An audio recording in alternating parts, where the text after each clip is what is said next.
She refused him, in front of everyone. The Duke, untouchable, feared, desired by every woman in the empire, extended his hand to the girl no one remembered, and Lydia Ashcroft, daughter of disgrace, said no. The ballroom didn't just fall silent, it stopped breathing. What happens when the invisible woman becomes the only one he can see? When a single word of defiance unravels the most powerful man in the room? When survival means playing a game where love is the most dangerous move of all? Stay until the end. Like and comment with your city so I can see how far this story travels. The chandeliers burned too bright. Lydia had learned to measure a room by its light. Too much glitter meant too many eyes. And tonight the Harrington estate blazed like a small sun. Crystal drops caught and scattered candlelight across silk gowns and polished marble, turning the ballroom into something between a dream and an interrogation chamber. She pressed herself against the ivory column near the terrace doors, where shadows pooled thick enough to hide in. Her dress, last season's pale blue, altered 3 times to hide the wear, blended into the wallpaper. Intentional. Everything about Lydia Ashcroft these days was intentional, calculated down to the angle of her chin and the rhythm of her breathing. Invisibility was an art. She'd perfected it in the 2 years since her father's scandal had torn through London society like wildfire through dry wheat. "Did you see Lady Pemberton's emeralds?" A woman's voice floated past, sharp with envy. Vulgar, absolutely vulgar. Lydia didn't turn, didn't react. The trick was to become furniture, present but unremarkable, part of the architecture. The moment you drew attention, you reminded them. And remembering led to whispers, whispers to exclusion, exclusion to Miss Ashcroft. Her spine locked. The voice came from behind her, male and smooth as expensive whiskey. She knew that voice. Everyone in this room knew that voice, even if they'd never heard it directed at them personally. Lydia turned slowly, buying herself seconds to school her expression into pleasant neutrality. Adrian Blackthorne stood 3 feet away, the Duke of Ravencross. 32 years old, inheritor of mines in Wales and shipping routes that stretched to India, political manipulator, ruthless bastard, and, according to every breathless gossip column, the most eligible bachelor in England. He was also, inconveniently, the most striking man Lydia had ever seen in her life. Not handsome. Handsome was too soft a word for the sharp angles of his face, the brutal efficiency of his features. Black hair swept back from a widow's peak, pale gray eyes that seemed to categorize and dismiss everything they touched. A mouth that looked like it had forgotten how to smile somewhere around adolescence. He wore power the way other men wore cologne, everywhere, impossible to ignore. "Your Grace." Lydia dropped into a curtsy, kept her eyes down. Maybe he'd just been passing through. Maybe this was coincidence. "Dance with me." Not a question. A statement of fact delivered in a tone that suggested refusal existed somewhere outside the realm of possibility. Lydia's stomach dropped. Around them, conversation had died. Not gradually, it cut off like someone had severed a wire. She could feel eyes turning, hungry and delighted. The Duke of Ravencross didn't dance. He attended balls out of obligation, stood near walls looking vaguely murderous, and left early. He certainly didn't ask forgotten nobodies to... "I'm afraid I must decline, Your Grace." The words left her mouth before her brain could stop them. Suicide. She'd just committed social suicide. The silence deepened, developed weight and texture. Somewhere near the refreshment table, a woman made a small choking sound. Adrian's expression didn't change. That was somehow worse than anger. "I beg your pardon?" His voice had gone very soft.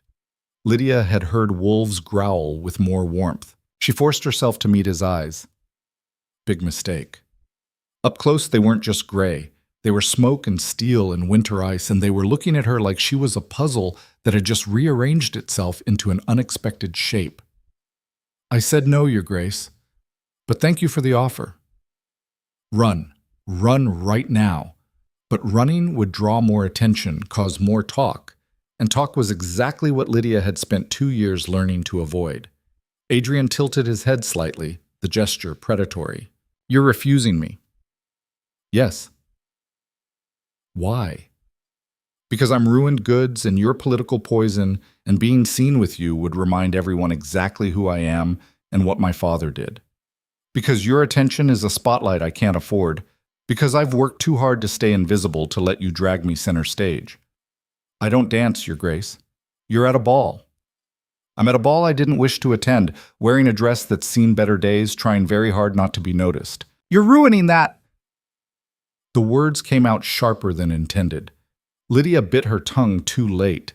Something flickered across Adrian's face, not quite amusement, more like interest. Wrong. That was wrong. She didn't want to be interesting. Clear the room. Lydia blinked. Excuse me? But Adrian wasn't talking to her. He turned to someone over his shoulder, a stern-faced man in servant's livery who materialized like a shadow-given form. Your Grace? The man asked. Clear the ballroom. Everyone out. Now. The servant didn't question it. He simply nodded and moved away with mechanical efficiency. Lydia's pulse kicked into something approaching panic. What are you doing? You said I was ruining your invisibility. Adrian looked back at her, and this time there was definitely something predatory in his expression. Let me ruin it thoroughly. You can't just... I can. I am. Around them, the servant was already speaking to clusters of guests. Lydia watched in horror as confusion rippled through the crowd, followed by poorly concealed outrage. Then, when people realized who had given the order, immediate compliance. The Duke of Ravencross wanted them gone. So they went. Lady Pemberton swept past with her vulgar emeralds, shooting Lydia a look that could have curdled milk. Lord Harrington himself, the host, looked like he wanted to protest but thought better of it. Within 5 minutes, the ballroom had emptied like water down a drain. The musicians packed up their instruments. The servants withdrew. The massive doors closed with a sound like a coffin lid. Lydia stood alone under the chandelier with the most dangerous man in London. Have you lost your mind? She didn't bother with courtesy anymore. What was the point? She was already destroyed. Adrian walked toward her, slow and measured. Not threatening exactly, but not threatening either. I want to know, he said, why you refused me. I told you. You lied. You dance. I've seen you before. Lydia's breath caught. You've... what? Harrington's spring soiree. Last year. You danced 3 sets. A waltz with young Pemberton, a quadrille with Lord Matthew's son, and another waltz with... He paused, something cold entering his expression. Captain Richardson, before he left for India. She stared at him. You were watching me? I watch everyone. That's not comforting. It wasn't meant to be. He stopped a few feet away, close enough that she had to tilt her head back to maintain eye contact. You're Lydia Ashcroft, daughter of the late Earl of Rothshire. Your father embezzled from the royal treasury and shot himself before trial. Your mother died when you were 12. You have no siblings, no fortune, and no prospects. You survive on the charity of distant cousins and the occasional pity invitation to events like tonight. Each word was a small, precise knife. Lydia's jaw tightened. If you already know everything, why ask questions? Because facts aren't truth. Adrian's eyes narrowed slightly. The facts say you should be desperate. Desperate women don't refuse dukes. Maybe I'm not desperate. Everyone's desperate for something. Not for you. The words hung between them, sharp and reckless. Adrian smiled, actually smiled. It was a terrible expression, no warmth, all edges. Good, he said. Lydia frowned. Good? I don't want someone desperate. I want someone clever enough to survive in a room full of predators. He clasped his hands behind his back, posture shifting into something that looked almost businesslike. I have a proposition for you, Miss Ashcroft. I'm not interested. 3 weeks. You pretend to be my Duchess. You attend functions, manage my household, smile at the right people, and make the political alliances I need look genuine. Lydia's mouth went dry. You want me to pretend to be your wife? Not wife, Duchess. There's a difference. Is there? One is a legal contract, the other is theater. Adrian's expression didn't change. In 3 weeks, Parliament votes on expanding trade routes to the east. I need conservative support. That means looking stable, settled, domesticated. A duchess provides that. So get a real duchess. I don't want a real duchess. I want someone who understands desperation well enough to play the role convincingly without developing expectations. There it was. The actual cruelty underneath the business proposition. Lydia should walk away, should refuse again, louder this time, damn the consequences. But 3 weeks of safety, 3 weeks of food and shelter and pretending to be someone important, 3 weeks of not scrounging for invitations or altering old dresses or smiling through whispers, and after. What would he offer after? What do I get? She asked quietly. Your reputation back. Her heart stopped. Adrian continued like he was discussing the weather. I have resources, influence. After 3 weeks, I'll ensure your father's debts are settled. I'll quietly spread word that new evidence suggests he was framed. I'll rebuild your social standing piece by piece until you can walk into any ballroom in London without flinching. It was everything. Literally everything she'd wanted since the scandal broke. It was also absolutely insane. Why me? Lydia demanded. Why not some actress or courtesan who's actually trained for this?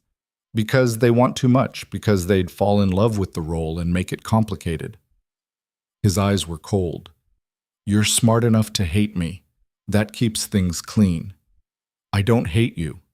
You should. I'm not a good man, Miss Ashcroft. I know. Do you? He stepped closer. I've bankrupted competitors, ruined careers, used people and discarded them. I don't feel guilt. I don't do romance. If you accept this, you'll be entering a house full of enemies who will test you, hurt you, and try to destroy you. I won't protect you from them. You'll have to prove you can survive on your own. Lydia held his stare. Are you trying to talk me out of this? I'm being honest. Honesty is a courtesy I extend rarely. She should say no. Any sane person would say no. But sanity was a luxury she'd lost 2 years ago, along with everything else. I have conditions, Lydia said. Adrian's eyebrow lifted fractionally. Conditions. I'm not sharing a bedroom. I won't be touched. And after 3 weeks, you honor your promise completely. Debts cleared, reputation restored. No half measures. Agreed. Just like that? Just like that. He extended his hand. Do we have a deal, Miss Ashcroft? Lydia looked at his hand, long fingers, musicians' hands.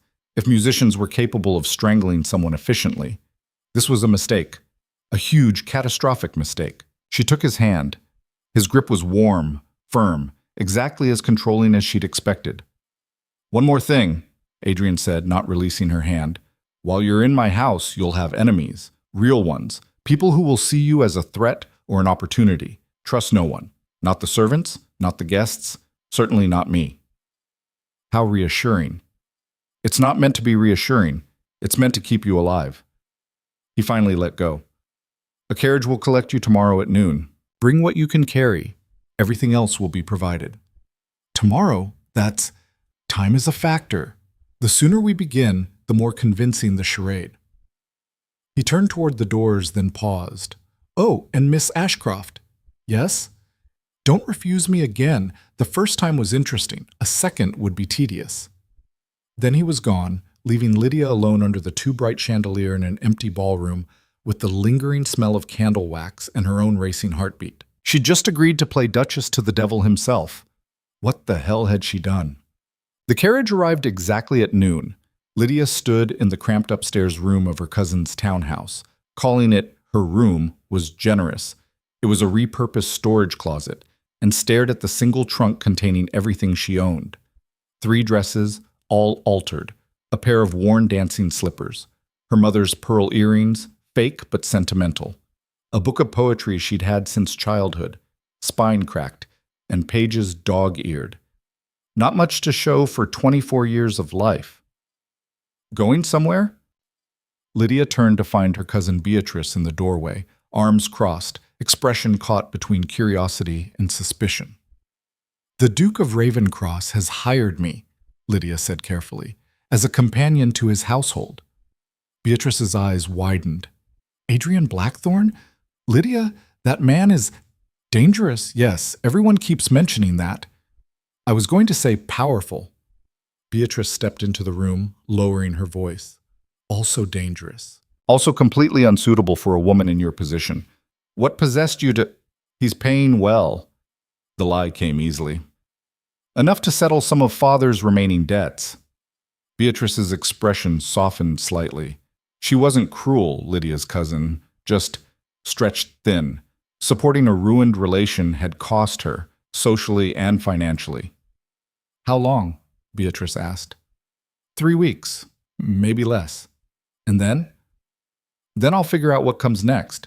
Beatrice looked like she wanted to argue, but the sound of horses outside drew both their attention to the window. The carriage waiting below wasn't just expensive, it was a statement. Black lacquer polished to a mirror shine, gold trim, the Ravencross crest, a raven clutching a crown, emblazoned on the door. Half the street had come out to stare. Lydia, Beatrice said quietly, be careful. I'm always careful. No, you're always invisible. That's different. Beatrice touched her arm. Careful means protecting yourself. You're about to walk into a world where invisibility won't work anymore. Lydia picked up her trunk. Then I'll learn a new trick. The Ravencross estate sat an hour outside London, surrounded by woods that looked like they'd never quite recovered from winter. As the carriage rolled up the gravel drive, Lydia got her first look at her temporary prison. Castle was too generous a word. Fortress was more accurate. Gray stone, narrow windows, towers that looked designed more for defense than beauty. It crouched against the landscape like something ready to pounce. Cheerful, Lydia muttered. The carriage stopped. A footman opened the door, young, expressionless, clearly trained not to react to anything. Miss Ashcroft, if you'll follow me. He led her through an entrance hall that could have doubled as a cathedral. Vaulted ceilings, dark wood paneling, portraits of grim-faced blackthorns glaring down from gilded frames. Not a single smile among them. The Duke is in meetings, the footman said. Mrs. Thornberry will show you to your quarters, Mrs. Thornberry materialized from a side corridor, 60-ish, steel-gray hair pulled into a bun so tight it looked painful, expression suggesting she'd just bitten something sour. Miss Ashcroft. Her tone made it clear the miss was a courtesy she didn't feel obligated to extend. Mrs. Thornberry, your room is in the East Wing. Dinner is at 8. You'll be expected to dress appropriately. Her eyes raked over Lydia's travel-worn dress. I assume you brought suitable attire? I brought what I have. How unfortunate. Mrs. Thornberry turned sharply. Follow me. They climbed stairs, then more stairs. The East Wing was clearly as far from the main sections of the house as possible.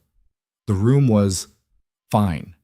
Large, impersonal, decorated in shades of cream and beige that suggested no one had touched it in years. A 4-poster bed dominated one wall. A wardrobe stood open and empty, waiting. A seamstress will arrive tomorrow to fit you for appropriate clothing, Mrs. Thornberry said. Until then, you're not to leave this wing. His Grace has made it clear you're not to be disturbed. Translation: stay out of sight. Lydia set down her trunk. Where is the Duke's room? Why would you need to know that? Because I'd like to avoid accidentally running into him in a hallway. Mrs. Thornberry's expression suggested this was a likely story. West Wing, you won't encounter him unless he wishes to be encountered. She left without another word. Lydia sank onto the bed and stared at the ceiling. 3 weeks.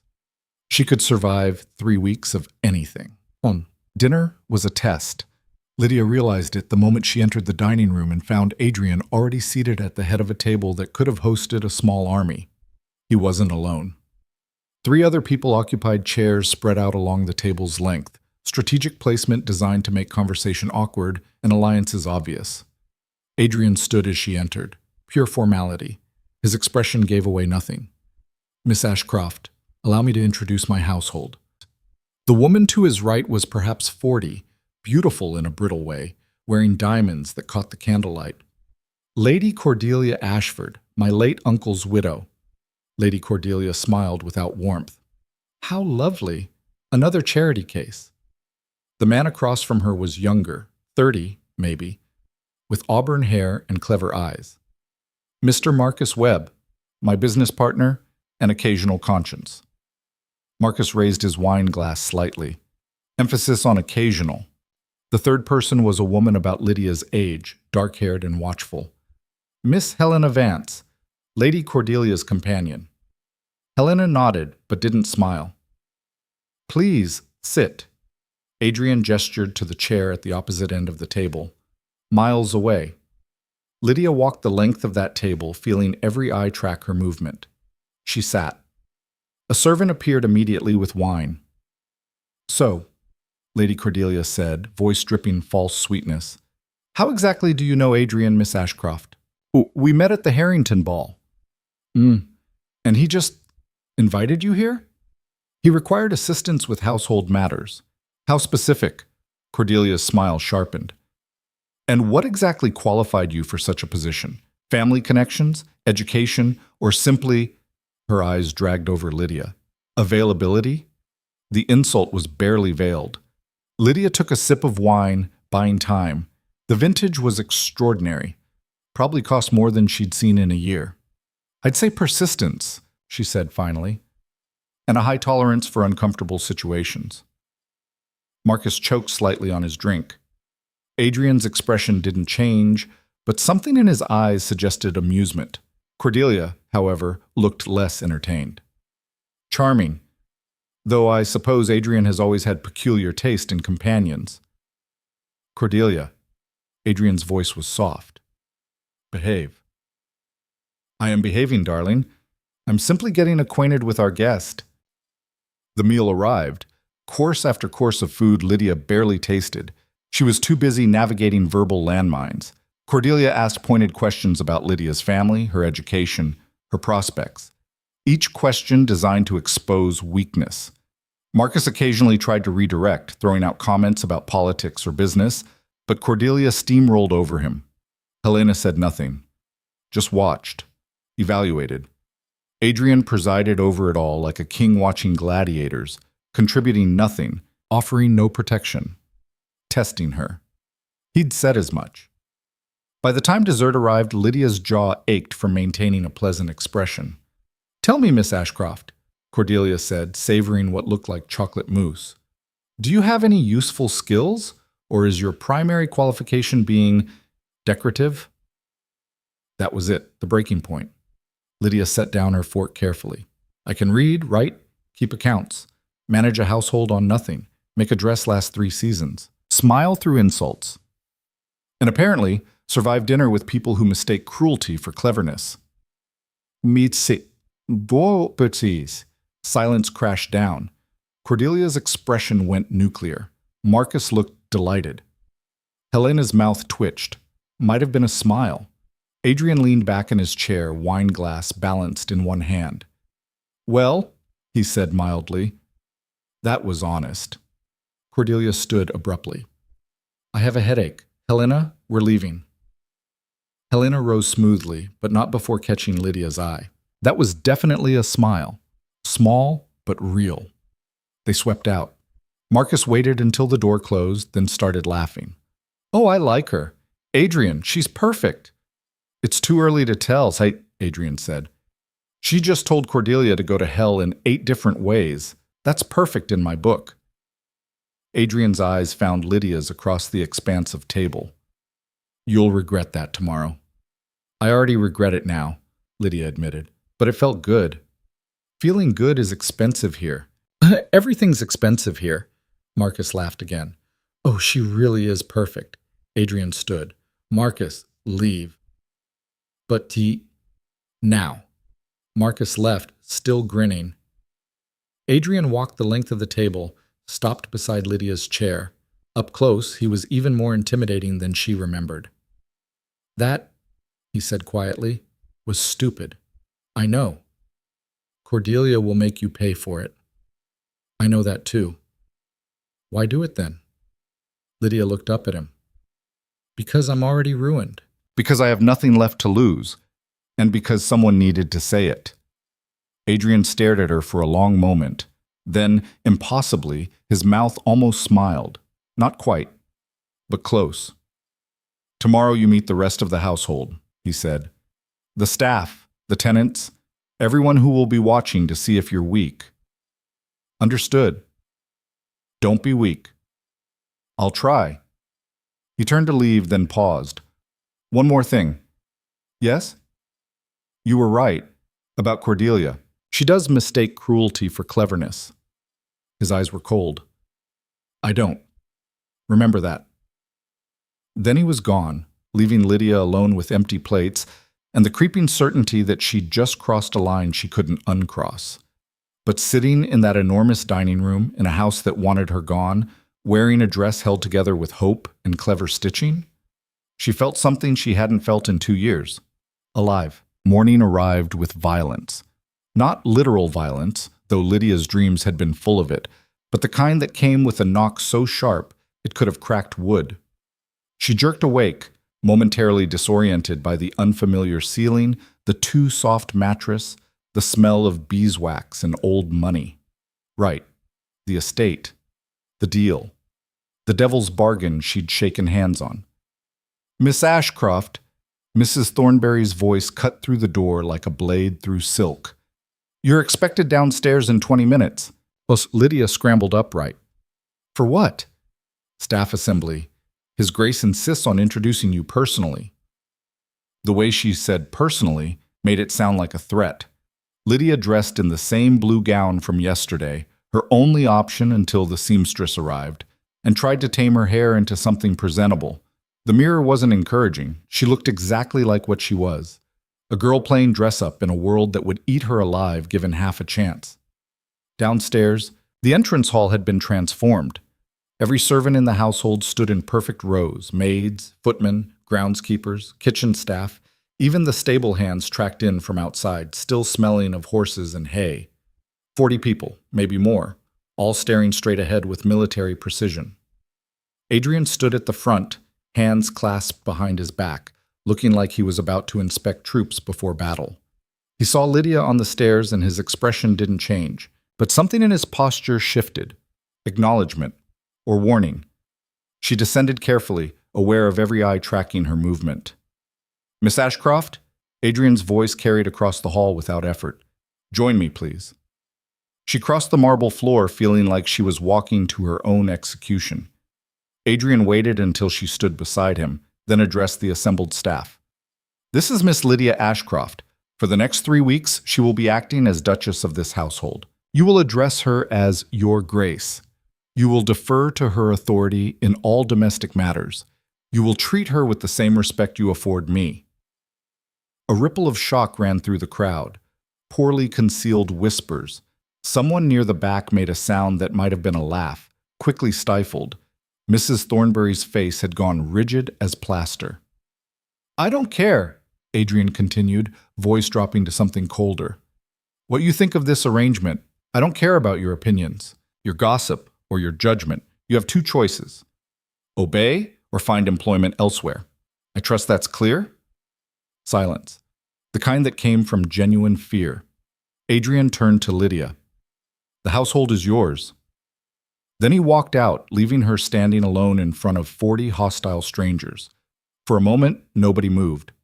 Lydia's mouth had gone completely dry. This was the test. The real one. Adrian had just thrown her into the deep end without a rope. She could drown or she could swim. I know, and, she said, voice steadier than she felt, what you're all thinking. More whispers. A few people exchanged glances. You're thinking I'm nobody, that I don't belong here, that I'm some charity case or social climber who got lucky. Lydia met as many eyes as she could. You're right. I am nobody. My father died in disgrace. I have no money, no title, no training for this. Mrs. Thornberry looked almost triumphant. But, Lydia continued, I'm also not stupid. I know this house didn't run itself before I arrived, and it won't fall apart the moment I make a mistake. You know your jobs. I'm not here to micromanage or play Duchess like some kind of game. She paused, choosing her next words carefully. I'm here because the Duke needs something from me, and I need something from him. It's a transaction, nothing more. In 3 weeks, I'll be gone, and you'll never have to think about me again. She let that sink in. Until then, I promise you this. I won't make your lives harder. I won't demand things I haven't earned, and I won't pretend to be something I'm not. The whispers had stopped. I'm asking for 3 weeks of basic civility. That's all. Can we manage that? Nobody spoke. Then, from somewhere in the middle ranks, a young maid nodded slightly. Another servant followed. Then another. Not enthusiasm, not loyalty, but maybe acceptance, or at least the absence of open rebellion. Mrs. Thornberry's expression suggested she'd just swallowed glass. Excellent, Lydia said. Mrs. Thornberry, I'd like a tour of the house. Please show me where I'm actually allowed to go. It wasn't a request. Mrs. Thornberry's jaw tightened. Of course, Your Grace. The title came out like poison, but it came out. Small victory. The crowd dispersed with the efficiency of people desperate to gossip elsewhere. Lydia waited until they'd cleared before allowing herself to breathe properly. Mrs. Thornberry stood rigid near the stairs, radiating disapproval. The tour? Lydia prompted. This way. They walked in hostile silence through corridors that seemed designed to confuse. The estate was massive. Libraries, drawing rooms, ballrooms that hadn't seen use in years, a conservatory filled with plants that looked vaguely threatening. Mrs. Thornberry narrated with mechanical precision, offering no warmth or additional detail. The blue parlor, rarely used, the portrait gallery, the Duke's ancestors. A sniff. All legitimate. Lydia ignored the jab. And the West Wing, where the Duke's rooms are? Off limits. I wasn't asking permission, I was asking for information. Mrs. Thornberry stopped walking and turned to face her. You may have fooled His Grace with your little performance, but I've been in this house for 30 years. I know exactly what you are. Do you? A fortune hunter, a desperate girl playing at being a lady. Lydia held her ground. You're half right. I am desperate. But I'm not hunting fortune. I already know I'll never have one. I'm hunting survival. There's a difference. Not from where I'm standing. Then maybe you're standing in the wrong place. They stared at each other. Neither blinked. Finally, Mrs. Thornberry exhaled through her nose like a dragon considering whether to bother with fire. The Duke's study is on the ground floor, west corridor.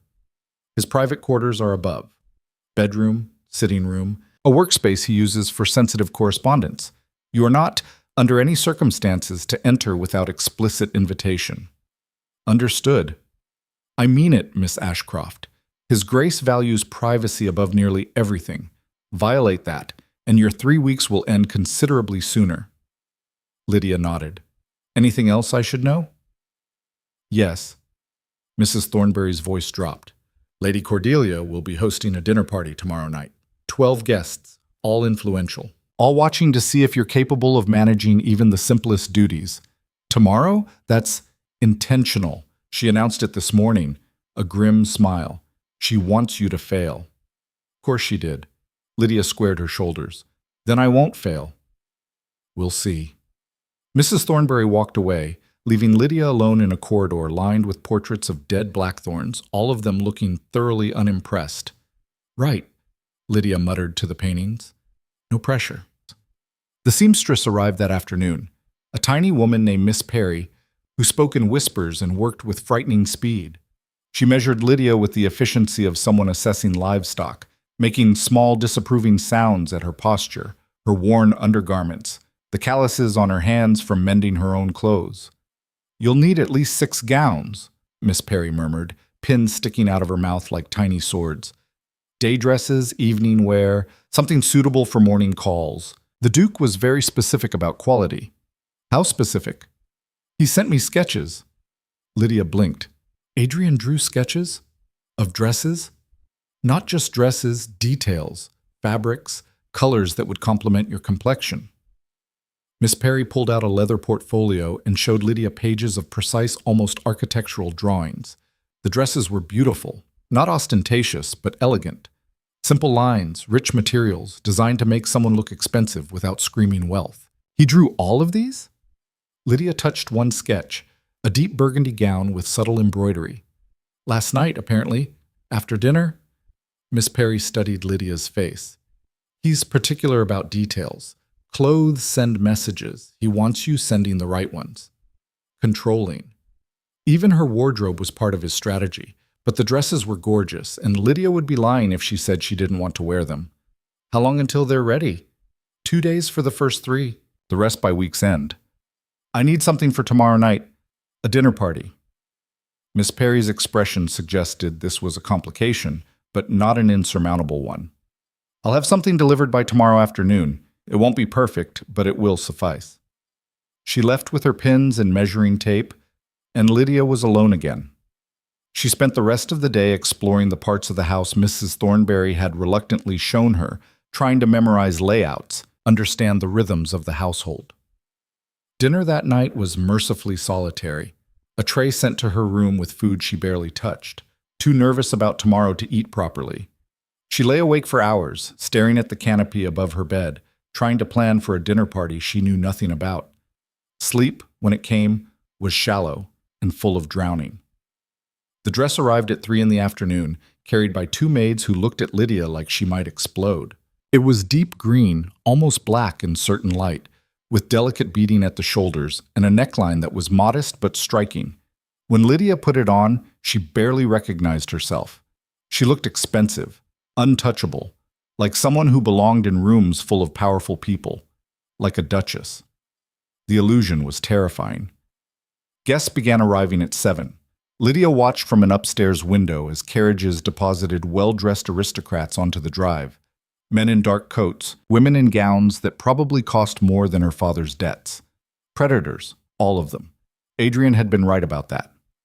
She took a breath, checked her reflection one final time, and went downstairs. The drawing room was already full of conversation and barely concealed curiosity.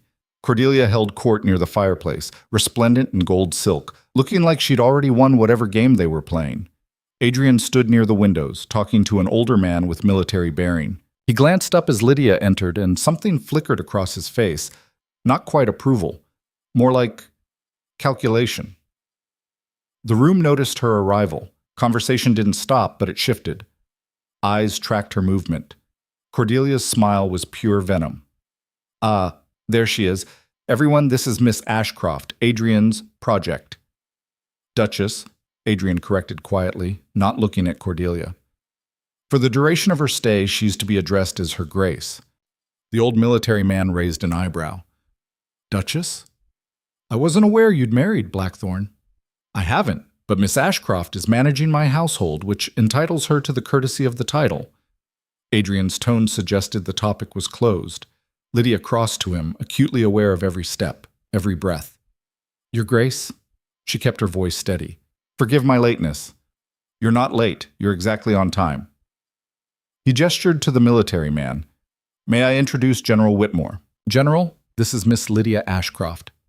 The general took her hand and kissed it with old-world formality. "Charming. Tell me, Miss Ashcroft, how are you finding Ravencross?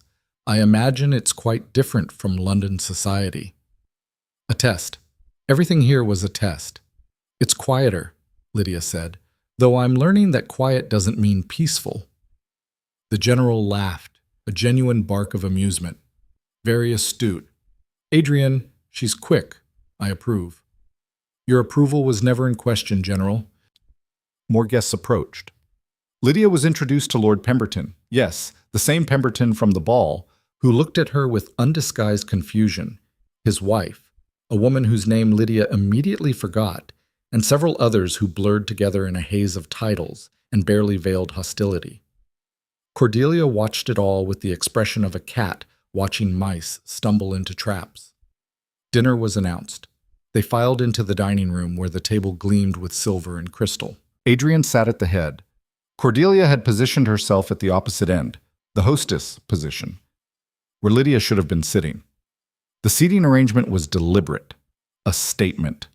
Lydia found herself in the middle, wedged between a boring baron who talked exclusively about his hunting dogs and a younger woman who introduced herself as Lady Elizabeth and immediately began asking pointed questions. "So you knew the Duke before this arrangement?" Elizabeth's voice was honey over glass. "We'd met briefly." "How brief?" "Very. Fascinating, and he just invited you here?" "He needed someone to manage his household. I needed employment. It was practical." "How romantic." Elizabeth's smile didn't reach her eyes. Though I suppose romance isn't really Adrian's style, is it? He's always been so transactional. Lydia sipped her wine. I wouldn't know. We don't discuss his personal life. Don't you? How strange. I would think a duchess, even a temporary one, would need to understand her duke quite well. The conversation continued like that through every course. Elizabeth prodding, Lydia deflecting, the Baron occasionally interjecting with anecdotes about his dogs that nobody wanted to hear. Across the table, Cordelia was holding court with the General and Lord Pemberton, laughing loudly at something, making sure everyone knew she was the real power in this room. Adrian ate in near silence, contributing nothing, watching everything. Lydia made it through the fish course, the meat course, the palate cleanser. Her jaw ached from smiling. Her hands were cramping from gripping her fork with false delicacy. Then came dessert, and with it, disaster. A maid, young, nervous, clearly new, approached Lydia's side with a tray of chocolate mousse. Her hands were shaking. Careful, Lydia murmured quietly, trying to be kind. The maid nodded, leaned forward to place the dessert, and dropped the entire tray. Chocolate mousse exploded across Lydia's lap, the table, the floor. Crystals shattered. The maid made a horrified sound. Silence crashed down. Every eye in the room turned to Lydia. This was it, the moment Cordelia had engineered, the test she was meant to fail. If Lydia lost her temper, berated the maid, made a scene, she'd prove herself exactly what they all thought she was. Common, unworthy, unsuitable. The maid was crying, actual tears streaming down her face. I'm so sorry, Your Grace. I'm so sorry. Please, I didn't mean... Lydia stood carefully, chocolate dripping from her dress. The beautiful green gown was ruined. She looked at the maid, really looked at her, saw terror in those eyes, the kind that came from knowing your livelihood hung by a thread. What's your name? Lydia asked gently. The maid choked on a sob. Mary, Your Grace. How long have you worked here, Mary? 3 days. 3 days. Meaning Cordelia had specifically chosen the most inexperienced servant possible for this dinner. Lydia glanced at Cordelia, who was trying very hard not to smile. Then she looked back at Mary. Accidents happen, Lydia said, especially when you're nervous. Don't worry about it. But your dress is just a dress. I have others. Lydia touched the girl's shoulder. Take a breath. It's all right. Mary stared at her like she'd sprouted wings. Lydia turned to the table, where everyone was still frozen in shock. My apologies for the disruption. Please continue enjoying your dessert. I'll just go change into something less, chocolate covered. She walked out with as much dignity as possible, chocolate squelching in her shoes. Behind her, she heard the general's voice. Well, that was exceptionally well handled. And Cordelia's reply, tight with fury. How fortunate. Upstairs, Lydia peeled off the ruined dress and stood in her undergarments, shaking, not from cold, from rage. Cordelia had orchestrated that, had probably paid the maid to drop the tray, or at minimum had positioned her for failure. And Lydia had. What? Been kind? Shown restraint? It felt like losing. A knock at the door made her jump. Miss Ashcroft, Helena's voice, Lady Cordelia's companion. May I come in? Lydia grabbed a dressing gown. It's open. Helena entered carrying a bundle of dark fabric. I thought you might need this. She held out a dress, simpler than the green one, but clean and appropriate. Lydia took it carefully. Why are you helping me? Because Cordelia's cruelty has grown tiresome. Helena's expression was unreadable. And because you didn't scream at that poor maid. Someone else would have. Someone else would have been smart too. Smart? Helena tilted her head. Or just predictable. Lydia pulled on the dress. It fit well enough. What does Cordelia want? The same thing she's wanted for 3 years. To be the Duchess of Ravencross. Helena moved to help with the buttons. She was engaged to Adrian's uncle. When he died, she assumed Adrian would marry her out of obligation. He didn't. She's been punishing him for it ever since. By punishing anyone who gets close to him, Precisely. That seems exhausting. It is, for everyone involved. Helena finished the last button. Be careful, Miss Ashcroft. Cordelia doesn't play fair. Neither do I. Helena almost smiled. I'm beginning to see that. She left as quietly as she'd arrived. Lydia returned to the dining room just as the guests were moving to the drawing room for after-dinner drinks. She slipped in, trying to be inconspicuous. Adrian caught her eye across the room. He was still near the windows, still surrounded by powerful men, but his gaze found her immediately. He didn't say anything, didn't acknowledge her return. But something in his expression suggested approval, or at least interest. The evening dragged on. Lydia navigated conversations, deflected questions, smiled until her face felt like it would crack. Finally, mercifully, carriages began arriving to collect guests. The general was last to leave. He took Lydia's hand again, studied her face. You're an unusual woman, Miss Ashcroft. Is that good or bad? In this world, it's dangerous. He glanced at Adrian. But then, so is he. Perhaps you'll balance each other out. He left. The house fell quiet. Cordelia swept past without a word, Helena trailing behind her, shooting Lydia one last unreadable look. And then it was just Lydia and Adrian in the drawing room, surrounded by empty glasses and the lingering smell of expensive cigars. You survived, Adrian said. Barely. Barely is enough. Poured himself a drink, whiskey, neat. Cordelia showed her hand tonight. The maid. The maid. The seating arrangement. Lady Elizabeth's interrogation. All coordinated. And you just let it happen? I told you I wouldn't protect you. Adrian took a sip, watching her over the rim of the glass. You had to prove you could handle it yourself. Did I? You showed restraint, kindness, intelligence. He set down the glass. You made Cordelia look cruel by comparison. That's a victory. It doesn't feel like one. Victories rarely do in the moment. Lydia sank into a chair, suddenly exhausted. How many more dinners like that? 2, maybe 3. Adrian studied her. Can you manage it? Do I have a choice? You always have a choice. Not really, not anymore. Something shifted in his expression. Not quite sympathy, but acknowledgement. The dress was ruined, he said after a moment. I know. I'll have Miss Perry make another. You don't have to, but I drew the designs. I'll replace what's damaged. His tone suggested the topic was closed. You should sleep. Tomorrow will be equally unpleasant. What's tomorrow? Tenant visits. You'll be inspecting cottages, listening to complaints, pretending to care about crop yields. I do care about crop yields. Adrian's eyebrow lifted. Do you? My father's estate had tenants. Before everything fell apart, I used to visit them with my mother. I know what matters. He looked at her for a long moment. Then tomorrow might be less unpleasant than I thought. He left her alone in the drawing room. Lydia sat in the silence, staring at the cold fireplace, replaying the evening in her head. She'd survived, again. But surviving wasn't the same as winning, and she had a sinking feeling that the real battle hadn't even started yet. Morning came with rain hammering the windows like it had a personal grudge. Lydia woke to gray light and the smell of wet stone, her body protesting from yesterday's tension. Every muscle felt coiled tight, ready to snap. The tenant visits. Right.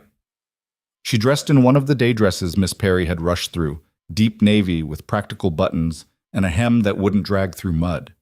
A duchess's dress designed for actual work, not decoration. Downstairs, Adrian was already in the entrance hall, pulling on riding gloves. He wore dark trousers and a coat that looked like it had seen actual use, not the pristine formal wear from dinner parties. You're late, he said without looking up. I'm exactly on time. On time is late when dealing with tenants. They've been waiting since dawn. He finished with the gloves and finally looked at her. His gaze swept over the dress, assessing. That'll do. Can you ride? A horse? No. A dragon? Yes. A horse. I used to. It's been a while. You'll remember. Come on. Outside, 2 horses waited under the covered portico. Adrian's black gelding that looked mean enough to bite, and a smaller mare with intelligent eyes and a coat the color of autumn leaves.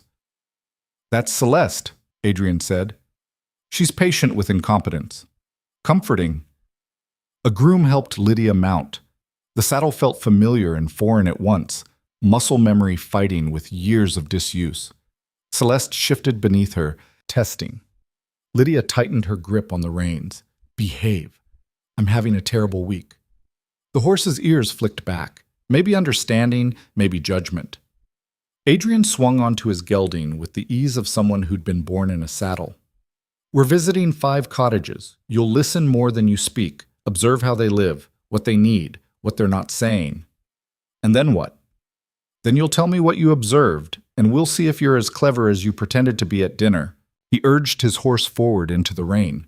Lydia followed, and within minutes she was soaked despite the cloak, cold water finding every gap in the fabric. The first cottage sat at the edge of the estate, surrounded by fields that looked swamped.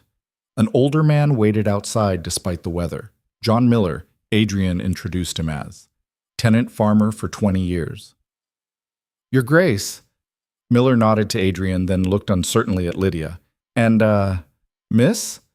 "Her Grace, the Duchess," Adrian corrected flatly. "For the next 3 weeks, her word carries the same weight as mine." Miller's eyebrows climbed toward his hairline, but he nodded. "Your Grace." They went inside. The cottage was small, clean, desperately maintained. A woman, Miller's wife, curtsied nervously. 3 children stared from a corner, wide-eyed and silent. Adrian got straight to business. "How are the fields?" "Waterlogged, Your Grace. We've lost a quarter of the wheat crop already. If this rain keeps up," Miller's jaw worked, "it'll be a hard winter." "Drainage?" "The ditches are full. We've been digging new ones, but the ground's too saturated." Adrian's expression didn't change, but Lydia saw his fingers tap once against his thigh, thinking. "What about the eastern field, What's-he?" Lydia asked. Both men looked at her. "The one near the woods," she continued. "It's higher ground, isn't it? Better drainage naturally." Miller blinked. "Aye, miss. Your Grace. But that field's been fallow for 3 years. His Grace's father wanted it left for—" "My father's decisions aren't scripture," Adrian interrupted. "If the land's viable, use it. It'd need clearing. Trees have grown in thick. Then clear them. Hire extra hands if needed. Bill it to the estate." Adrian glanced at Lydia. "Anything else?" She looked around the cottage, noticed the gap around the window frame, the damp spot on the ceiling, the way the children huddled together for warmth despite the fire. "The roof needs repair," she said, "and the windows resealed before winter." Miller's wife made a small sound, relief or surprise, Lydia couldn't tell. Adrian nodded.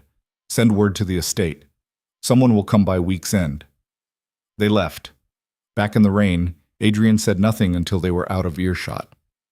The eastern field was a good catch.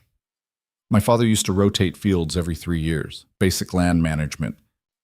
Most women in your position wouldn't have noticed. Most women in my position aren't desperate to prove they're useful." Adrian almost smiled. "No, they're not."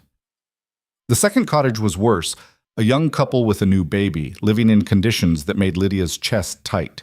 The husband had broken his leg in a farming accident, couldn't work.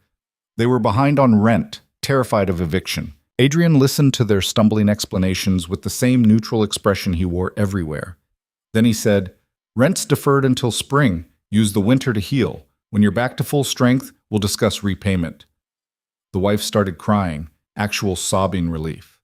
Lydia looked away, throat tight. Outside, she asked, "Do you do that often? Defer rent?" "When it makes financial sense, a dead tenant can't work. An injured one recovers faster without the stress of homelessness." Adrian's tone was matter-of-fact. "It's practical, not generous. You can call it whatever you want. It's still decent." "Decency is expensive. I prefer practicality." But Lydia had seen his face when the baby cried, had seen the flicker of something almost human before he'd locked it down again. Adrian Blackthorne wasn't as heartless as he pretended. That made him infinitely more dangerous. The third and fourth cottages passed in a blur of similar problems. Broken equipment, failing crops, roofs that wouldn't survive winter. Adrian took notes mentally, asked sharp questions, made decisions with brutal efficiency. Lydia watched and learned. She learned that he remembered every tenant's name, every child, every detail of their lives, that he could calculate crop yields and repair costs in his head faster than she could follow, that beneath the cold exterior was a mind that never stopped working, never stopped planning. She also learned that he was furious, not at the tenants, at something else. She could see it in the tension of his shoulders, the clipped precision of his words. By the time they reached the fifth cottage, the rain had turned vicious. This one sat farther out, nearly at the property boundary. Smoke rose from the chimney, but no one waited outside. Adrian's expression darkened. "Thomas Garrett, he knew we were coming." They dismounted. Adrian knocked, 3 sharp raps that sounded more like a threat than a request. The door opened to reveal a man in his 50s, heavy-set, with eyes that were calculating and cold. "Your Grace." Garrett's bow was perfunctory. His gaze slid to Lydia. "And who's this?" "Her Grace, the Duchess," Adrian said. "We're here to inspect the property." Garrett's mouth twitched.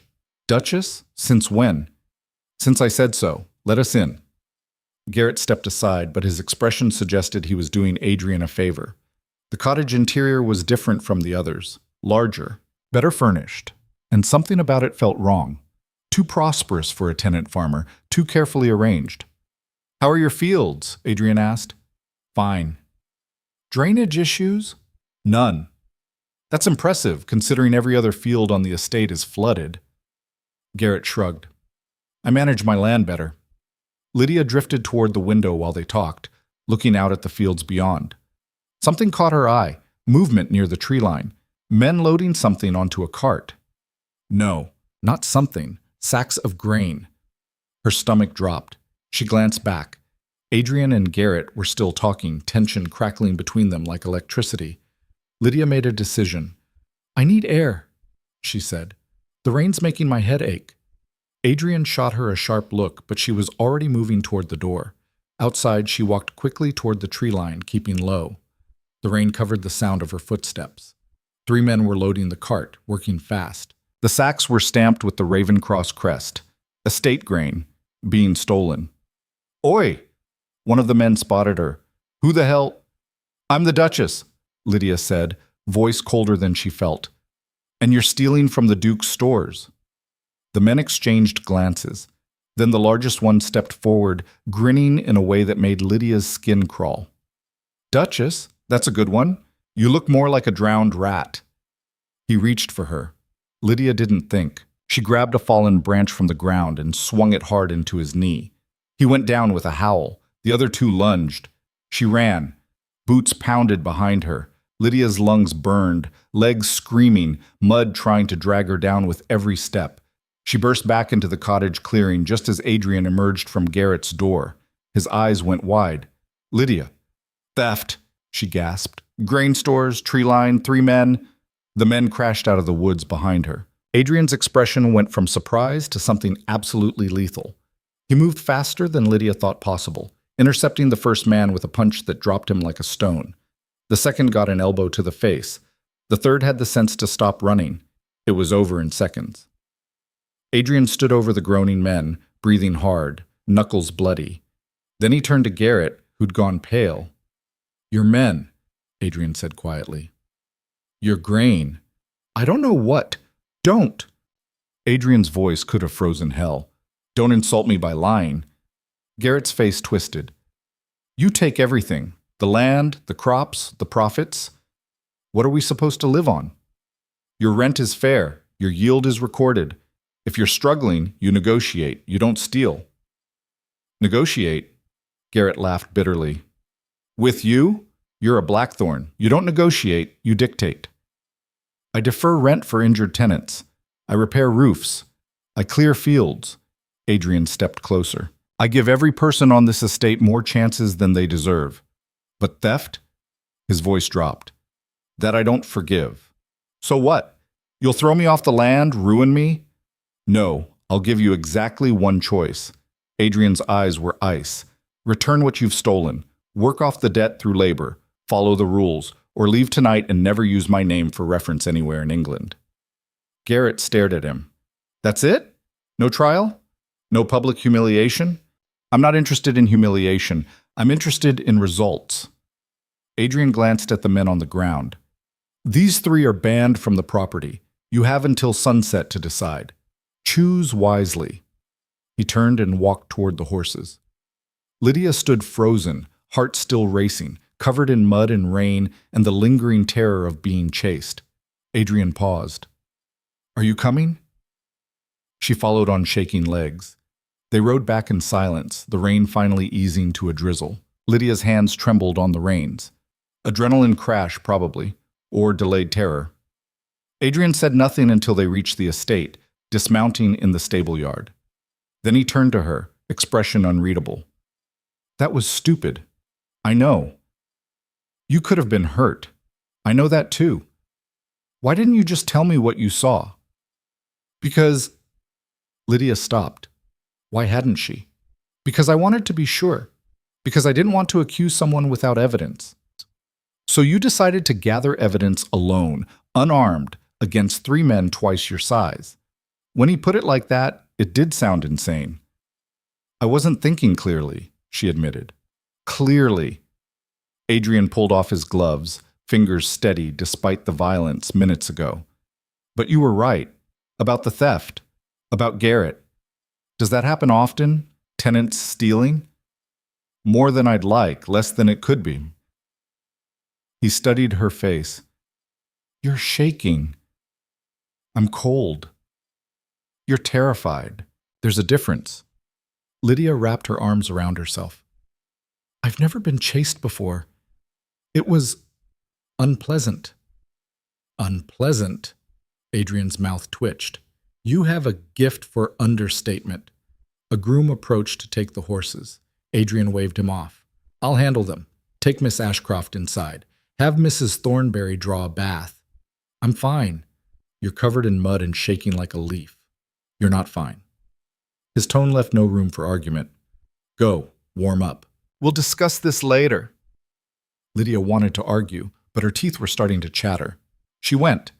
The bath was scalding hot and exactly what she needed. Lydia sank into it until only her face was above water, trying to stop shaking.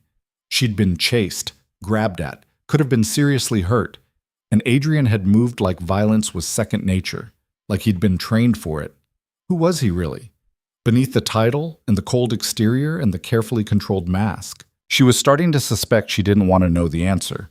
That evening, dinner was just the two of them. No Cordelia, no hostile guests, just Adrian at one end of the absurdly long table and Lydia at the other. They ate in silence for the first two courses. Then Adrian said, You did well today. With the tenants. Lydia looked up, surprised. I ran from thieves and nearly got caught. Before that, you noticed things. The eastern field, the roof, the financial strain. He paused. You care. That's rare. Caring isn't rare. Most people care about something. Most people care about themselves. You cared about strangers. They're not strangers. They're people living on land you own. That makes them your responsibility. Is that what you think? That I'm responsible for them? Aren't you? Adrian set down his fork. Most aristocrats would say no. Tenants exist to generate income. Their well-being is incidental. You're not most aristocrats. How do you know? Because you deferred that couple's rent. Because you take notes on children's names. Because you looked ready to kill those men for touching me. Something flickered across his face. I don't like thieves. You don't like injustice. Don't romanticize me, Lydia. I'm practical, nothing more. But he'd used her first name. No Miss Ashcroft, just Lydia. The intimacy of it made her chest tight. Why me? She asked suddenly. Really? Why choose me for this? Adrian was quiet for a long moment. Then, because you refused me. Because you had nothing to gain and everything to lose, and you still said no. That kind of spine is useful. Useful? Yes. Not admirable, not brave.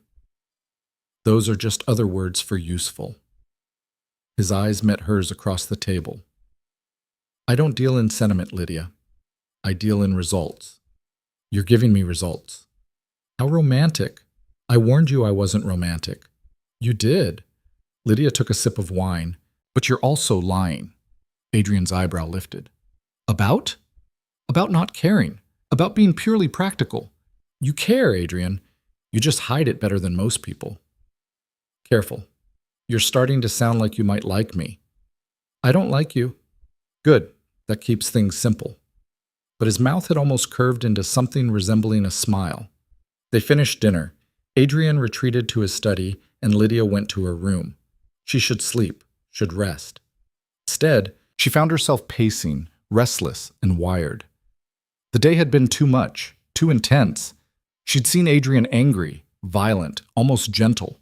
Had seen behind the mask just enough to know there was something human underneath. Something that terrified and fascinated her in equal measure. A knock at her door startled her from spiraling thoughts.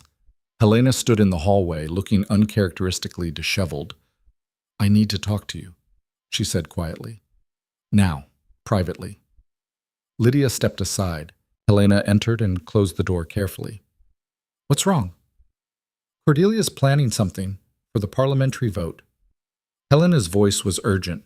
I overheard her talking to Lord Sutherland tonight. They're going to discredit Adrian publicly, ruin his alliances before the vote. Lydia's stomach dropped. How? They have evidence, something about your father. The room tilted. What about my father? Helena's expression was pained. That he didn't just embezzle from the treasury. That he did it on Adrian's father's orders. That the Blackthorns used your father as a scapegoat to hide their own corruption. No, that wasn't. But her father had worked with the old Duke, had been close to the family. What if it was true? If that gets out, Helena continued, Adrian's political support crumbles, the vote fails, and I become the daughter of a man who died covering for his crimes. Worse, you become the weapon used to destroy him. Cordelia will make sure everyone knows Adrian brought you into his house, paraded you as Duchess, all while hiding your father's connection to his family's scandal. Lydia sank onto the bed. When? 3 days, before the vote. Sutherland's planning to present the evidence to Parliament directly. Does Adrian know? I don't think so. Cordelia's been careful. Lydia's mind raced. 3 days. She had 3 days to figure out if the accusations were true, to warn Adrian, to... What? What could she possibly do? Why are you telling me this? Lydia asked. Helena's expression hardened. Because Cordelia has made my life hell for 3 years. Because I'm tired of watching her destroy people to feed her ego. And because, she paused, you're the first person who's ever stood up to her, even a little. I didn't stand up to her. I just refused to fall down. Same thing in this house? Helena left as quietly as she'd arrived. Lydia sat alone in the silence, thoughts spinning. Her father, Adrian's father. Corruption and scapegoats and carefully buried secrets. If it was true, everything changed. If it was true, she was living in the house of the man whose family had destroyed hers.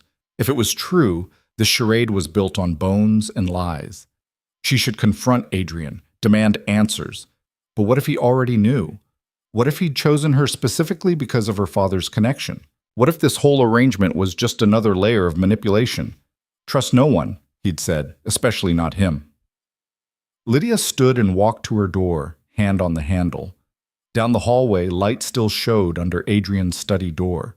She could go there now, pound on the door, force the truth out of him.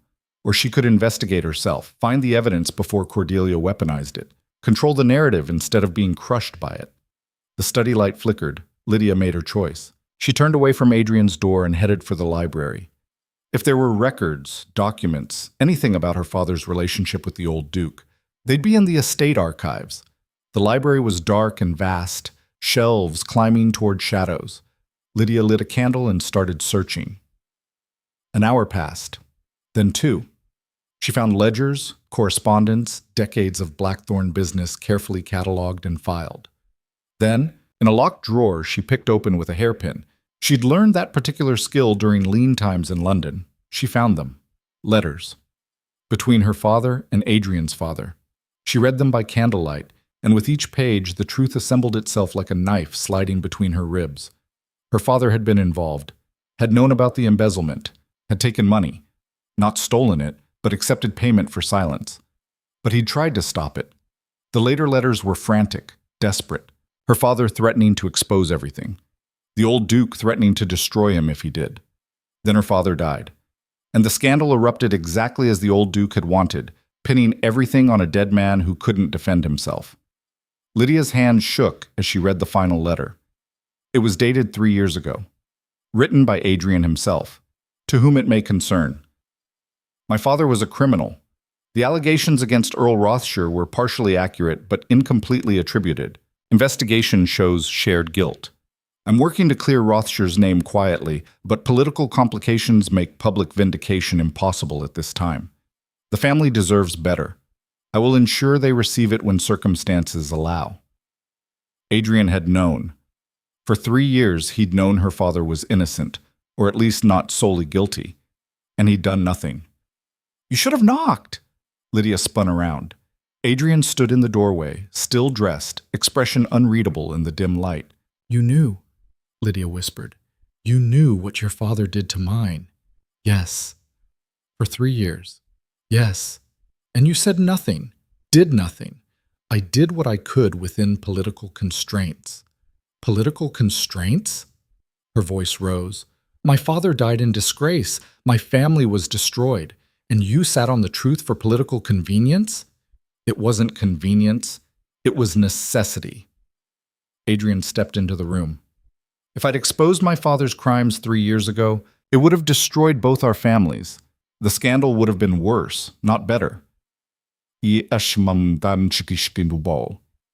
So you let me suffer instead. I had no idea where you were. I looked, but you looked? Lydia laughed bitterly. How hard could you have looked? I've been in London the whole time, Adrian, living in a closet, surviving on scraps, being invisible. His jaw tightened.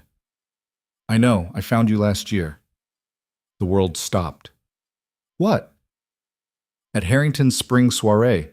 I saw you dancing, looking like you were trying to disappear. His voice was quiet.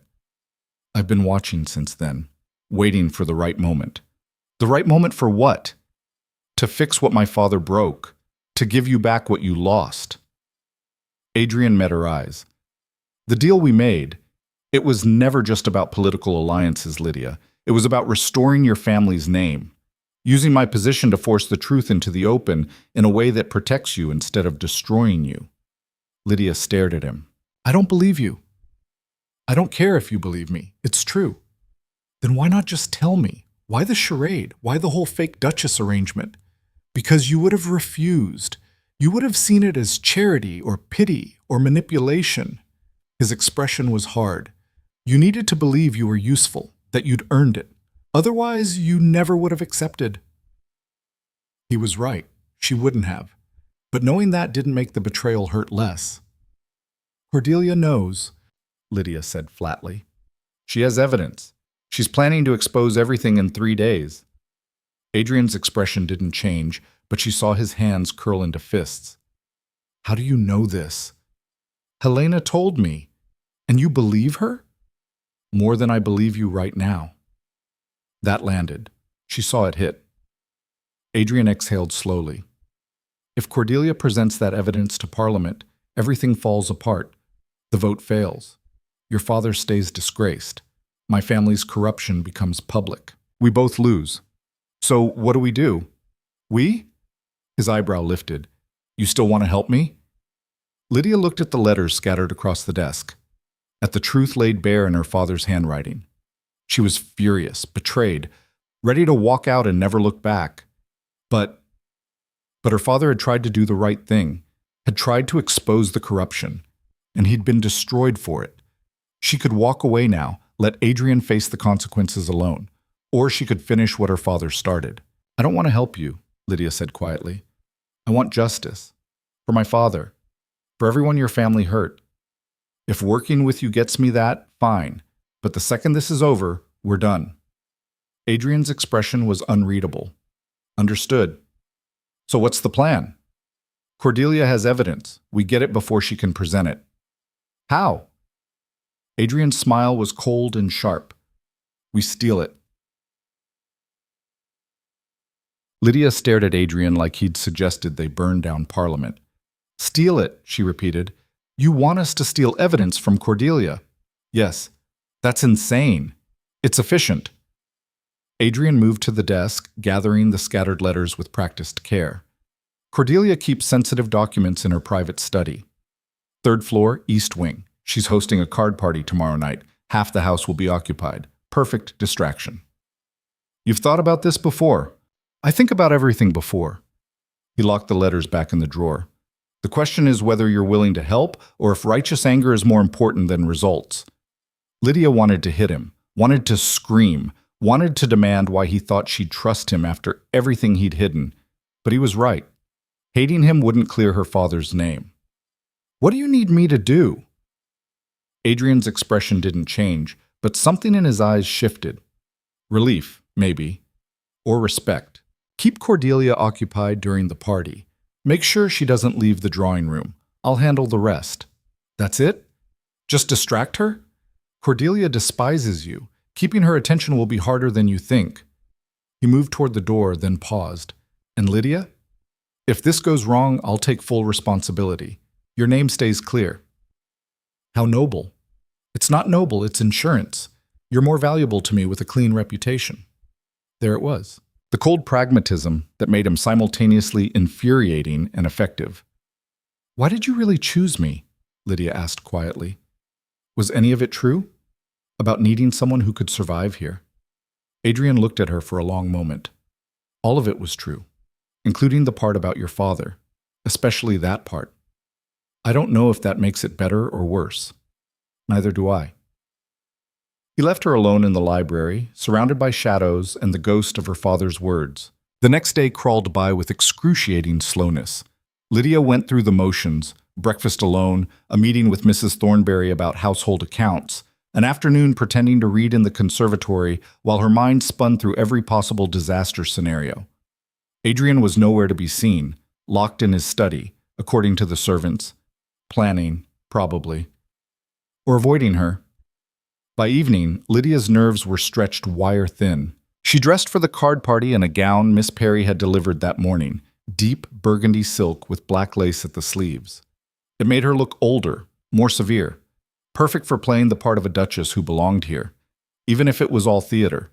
The drawing room filled with guests around 8, the usual suspects from dinner parties, plus a few new faces. Cordelia presided over the card tables like a queen holding court, diamonds glittering at her throat. She saw Lydia enter and her smile sharpened. How lovely! The temporary duchess graces us with her presence. Cordelia gestured to an empty chair at her table. Do join us, Miss Ashcroft. Unless you don't know how to play. I know how to play. Excellent. Stakes are 20 pounds per hand. I assume that's not a problem? 20 pounds. More money than Lydia had seen in months. She sat down. Not at all. Cordelia dealt with practiced efficiency. The other players, Lady Elizabeth and 2 men Lydia vaguely recognized from previous dinners, watched with barely concealed interest. Blood in the water. They could smell it. So tell me, Cordelia said as they played the first hand, how are you finding your duties as Duchess? Not too overwhelming, I hope. It's manageable. Adrian mentioned you handled the tenant visits yesterday. How, rustic. Cordelia played a card, though I heard there was some unpleasantness. Something about thieves? News traveled fast. Nothing we couldn't handle, Lydia said carefully. We? Elizabeth leaned forward. You were there when it happened? I discovered the theft. His Grace dealt with it. How exciting! Were you frightened? I was angry. Cordelia laughed, bright and cutting. Angry? How charmingly common. A real duchess would have been appropriately delicate. A real duchess, Lydia said, playing her own card, would recognize that anger is more useful than delicacy when people are stealing from your land. Silence around the table. Then one of the men chuckled. She's got a point, Cordelia. Cordelia's smile went brittle. Indeed, though one must wonder about the propriety of a duchess involving herself in such sordid matters. But then, propriety requires breeding, doesn't it? Direct hit. Lydia felt it land. Breeding? She said evenly. or just basic human decency. I forget which one aristocrats value more. Elizabeth made a choking sound. Cordelia's eyes flashed. Careful, Miss Ashcroft. Cleverness can be mistaken for insolence. Only by people who can't tell the difference. The gloves were off now. They played in tense silence, cards snapping down with increasing force. Lydia lost the first hand. No surprise, given she could barely focus. But she won the second, and the third. Cordelia's expression grew progressively darker with each loss. You're quite skilled, she said tightly. Where did you learn? My father taught me, before he died. Ah, yes. Your father? Cordelia rearranged her cards. Such a tragic story. All that scandal, the embezzlement, the suicide. Lydia's hands tightened on her cards. He was framed. Was he? How convenient to claim that now. It's not a claim, it's the truth. Truth is such a slippery thing, don't you think? Especially when it concerns the dead. Cordelia's smile was poison. They can't defend themselves after all. Lydia wanted to throw her cards in Cordelia's face, wanted to scream that she knew about the evidence, about Sutherland, about the whole rotten plan. But Adrian needed time. So she swallowed her rage and played another hand. Upstairs, Adrian moved through the darkened corridors like a shadow given purpose. Cordelia's study was locked. No surprise. He pulled a set of picks from his pocket and worked the mechanism with practiced ease. The lock gave with a soft click. Inside, moonlight filtered through tall windows, illuminating shelves packed with books and correspondence. Adrian lit a small lamp and started searching. Cordelia was organized, he'd give her that. Everything filed alphabetically, color-coded by importance. He found the section marked B and started pulling folders. Blackthorn. Multiple files, years of correspondence. Most of it innocuous, party invitations, business pleasantries. Then he found it. A folder marked Parliamentary Evidence, Rothschild Scandal. Inside were copies of the letters he'd locked away. But also new documents, testimony from witnesses, financial records, even a confession letter purportedly written by his father before his death. Adrian's jaw tightened as he read. The evidence was damning, comprehensive. If Cordelia presented this to Parliament, it wouldn't just destroy his political support, it would destroy his family name entirely. His father really had been a monster. Adrian had known that intellectually, but seeing it laid out in meticulous detail made it real in a way that hollowed him out. He photographed the documents with a small camera, modern technology, useful for exactly this purpose, then returned everything to its original position. Almost. He left one folder slightly askew, one paper out of alignment. Cordelia would notice. She'd know someone had been here. Good. Let her panic. Adrian relocked the study and disappeared back into the shadows. Downstairs, Lydia was losing badly. Not the cards. She'd actually won the last 3 hands, much to Cordelia's fury. But the mental game was destroying her. Cordelia had pivoted from subtle jabs to outright character assassination, bringing up every humiliation from Lydia's past, the charity she'd accepted, the invitations she'd begged for, the dresses she'd worn until they fell apart. Each word was a scalpel, precise and cruel. I'm simply saying, Cordelia continued, voice dripping false sympathy, that someone in your position must find all this rather overwhelming. The clothes, the responsibilities, the constant scrutiny. It's not what you're accustomed to.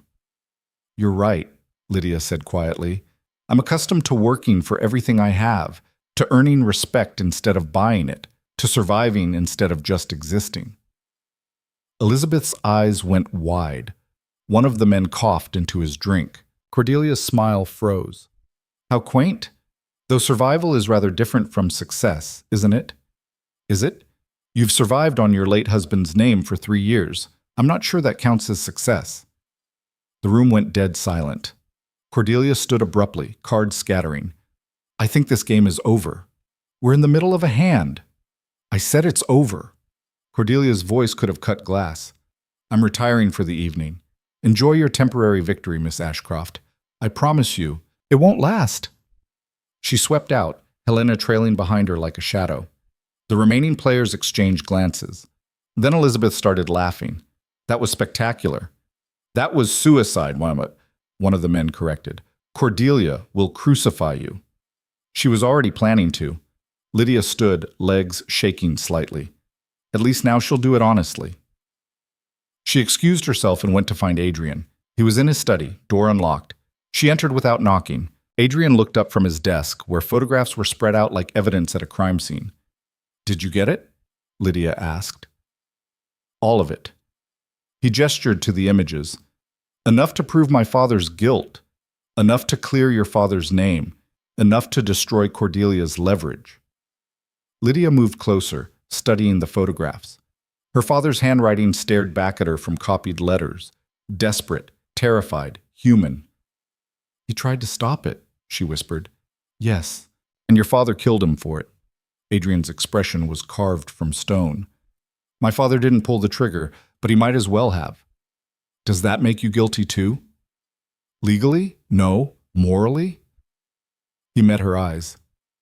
"I've known the truth for 3 years and did nothing. You tell me." Lydia wanted to hate him, should hate him, but standing there looking at evidence of both their father's sins, all she felt was tired. "What now?"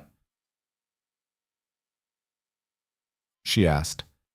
"Now we go to Parliament, before Cordelia can.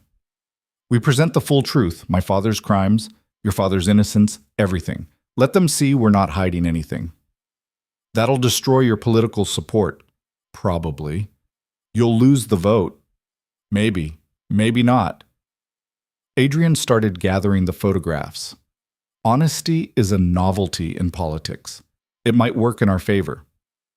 Or it might ruin you. Then it ruins me. But your father's name gets cleared. That was the deal.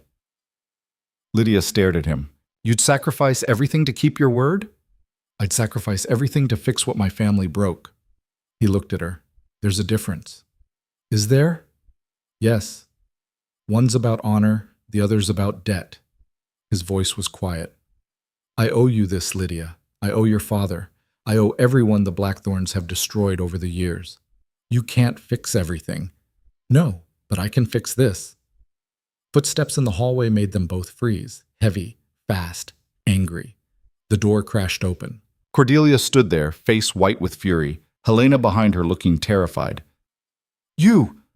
Cordelia pointed at Adrian with a shaking hand. "You broke into my study." "Prove it. I know my own filing system. Someone moved my documents." "Careless servants, perhaps."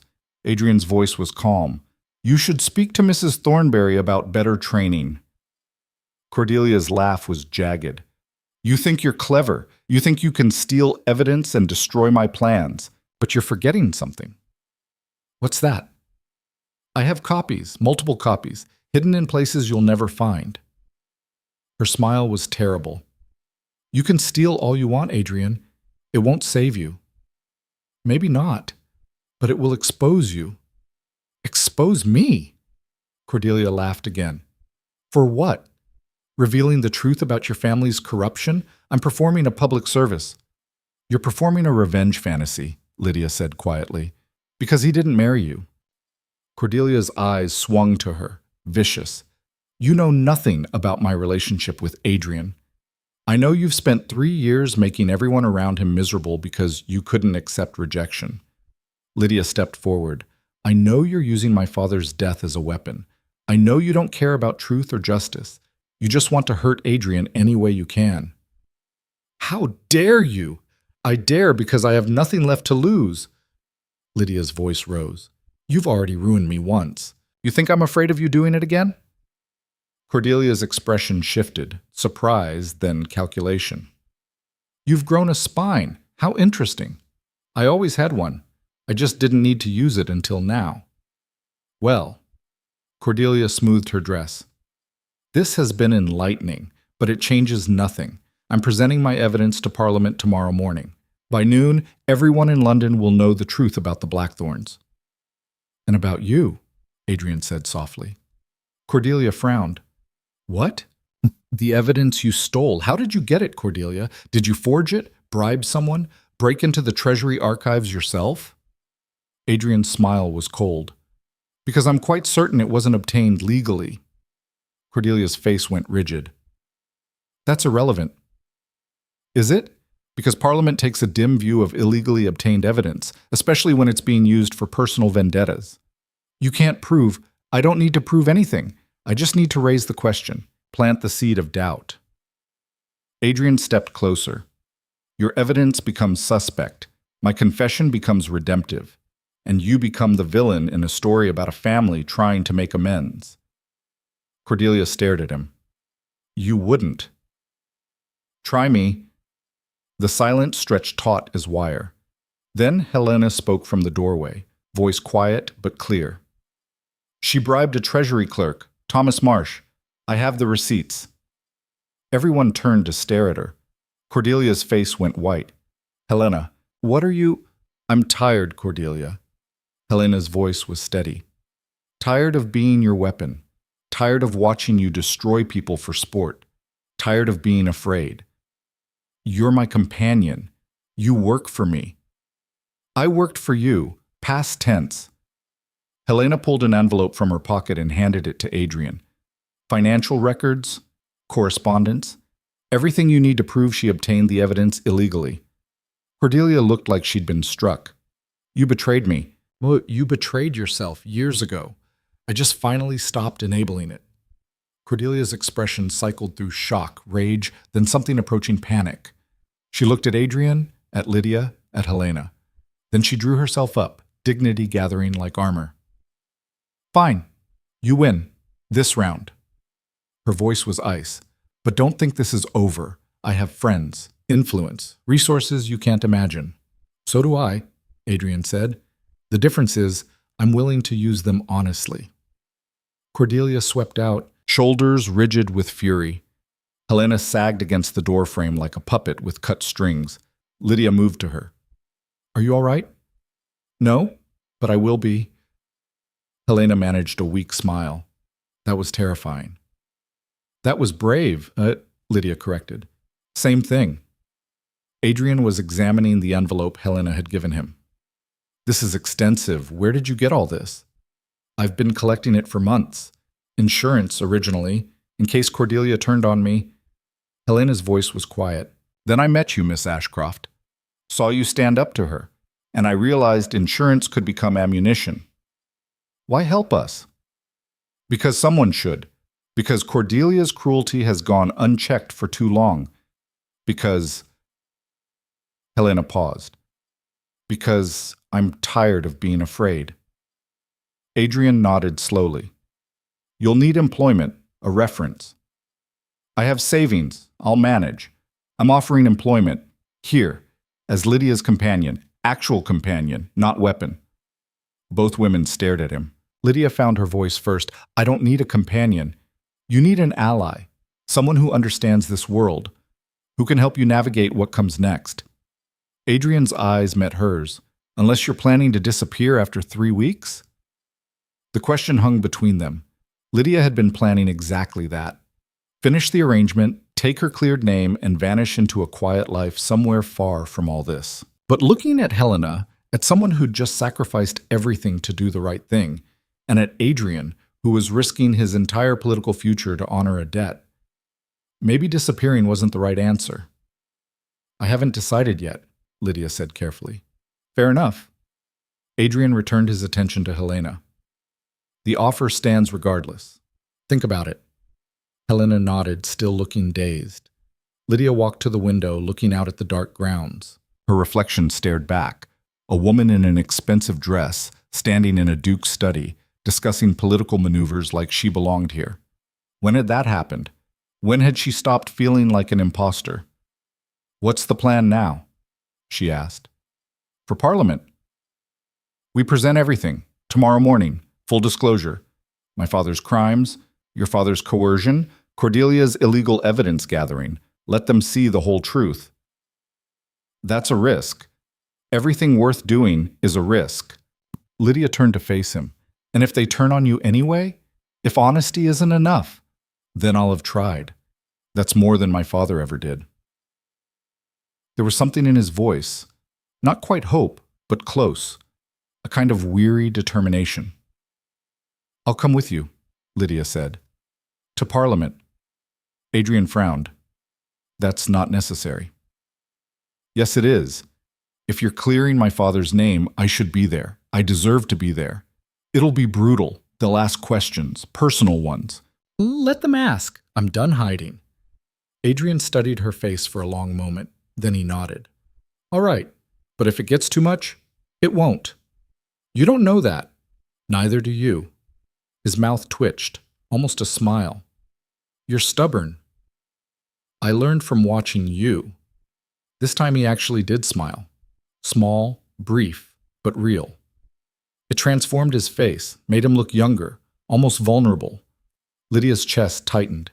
Dangerous. That smile was dangerous. Get some rest, Adrian said, breaking the moment. Tomorrow will be difficult. Lydia nodded and headed for the door. Helena followed her out into the hallway. They walked in silence until they reached Lydia's room. Thank you, Helena said quietly, for earlier, for standing up to Cordelia. You stood up to her. I just distracted her. You showed me it was possible. That's different. Lydia squeezed her hand. Get some sleep. Tomorrow we're dismantling 3 years of lies. We should be rested for it. Helena smiled, genuine warmth, and continued down the hallway to her own room. Lydia entered her chambers and closed the door. Tomorrow, Parliament. Tomorrow, the truth. Tomorrow, everything changed. She should be terrified, should be planning her escape route in case it all fell apart. Instead, she felt ready, ready to fight, ready to be seen, ready to stop being invisible. Whatever happened next, she wouldn't face it alone. And maybe, just maybe, that was enough. Sleep came surprisingly easily. Morning arrived cold and bright. Lydia dressed in the most severe gown she owned, charcoal gray, high-necked, buttoned to her chin. A dress that said she was serious, that she wouldn't be dismissed. Downstairs, Adrian waited in traveling clothes, looking like he hadn't slept. Ready? He asked. No, but let's go anyway. The carriage ride to London was silent. They sat across from each other, not speaking, each lost in their own thoughts. Parliament loomed ahead, columns and stone, power-made architecture. They were ushered into a private chamber where half a dozen stern-faced men waited. The Committee for Treasury Oversight, Adrian had explained. The people who would decide if the evidence was credible. Lord Sutherland was among them. He saw Lydia, and his expression darkened. Blackthorne, I wasn't expecting you until this afternoon. Plans changed, Adrian said calmly. I have evidence to present, voluntarily. That got their attention. Adrian laid out everything methodically. The letters, the financial records, his father's crimes, the conspiracy to frame Earl Rothshire. The committee listened in growing shock. Then they turned to Lydia. Miss Ashcroft, Sutherland said, you're claiming your father was innocent? I'm claiming he was coerced, threatened, used as a scapegoat by a man with more power and fewer morals. Lydia's voice was steady. My father tried to do the right thing. He died for it. The least you can do is acknowledge that truth. These are serious allegations. They're backed by serious evidence. Sutherland looked at Adrian. And you're willing to admit your family's guilt? Publicly? Yes. You understand what that means? For your reputation? Your political future? I understand that my father was a criminal, that he destroyed lives to protect his own interests. And I understand that I have a choice. Continue that legacy or end it. Adrian's voice was firm. I choose to end it. The committee exchanged glances. Then another man spoke. Lord Waverley, elderly and sharp-eyed. What about Lady Cordelia's evidence? Obtained illegally. We have proof. Adrian produced Helena's envelope. Bribery of a Treasury official. If you accept her evidence, you're condoning corruption. More whispers. More exchanged looks. Sutherland stood. We'll need to verify all of this. Cross-reference. Interview witnesses. This could take weeks. Then take weeks, Adrian said. But clear Earl Rothshire's name. He deserves that much. Waverley studied Lydia.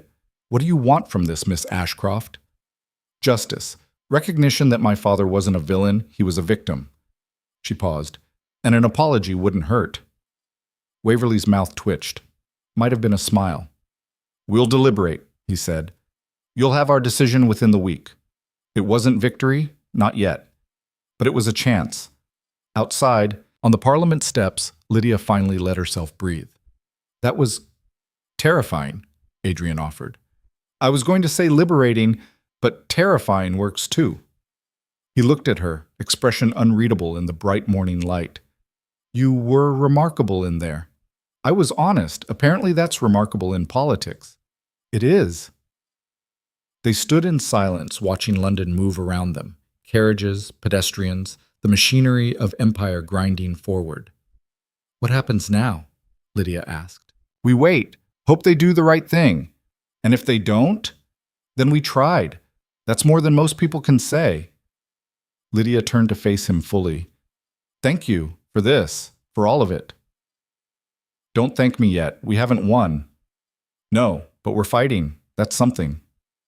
Adrian's expression softened fractionally. Yes, it is. The carriage ride back was different. Lighter somehow, despite the uncertainty ahead.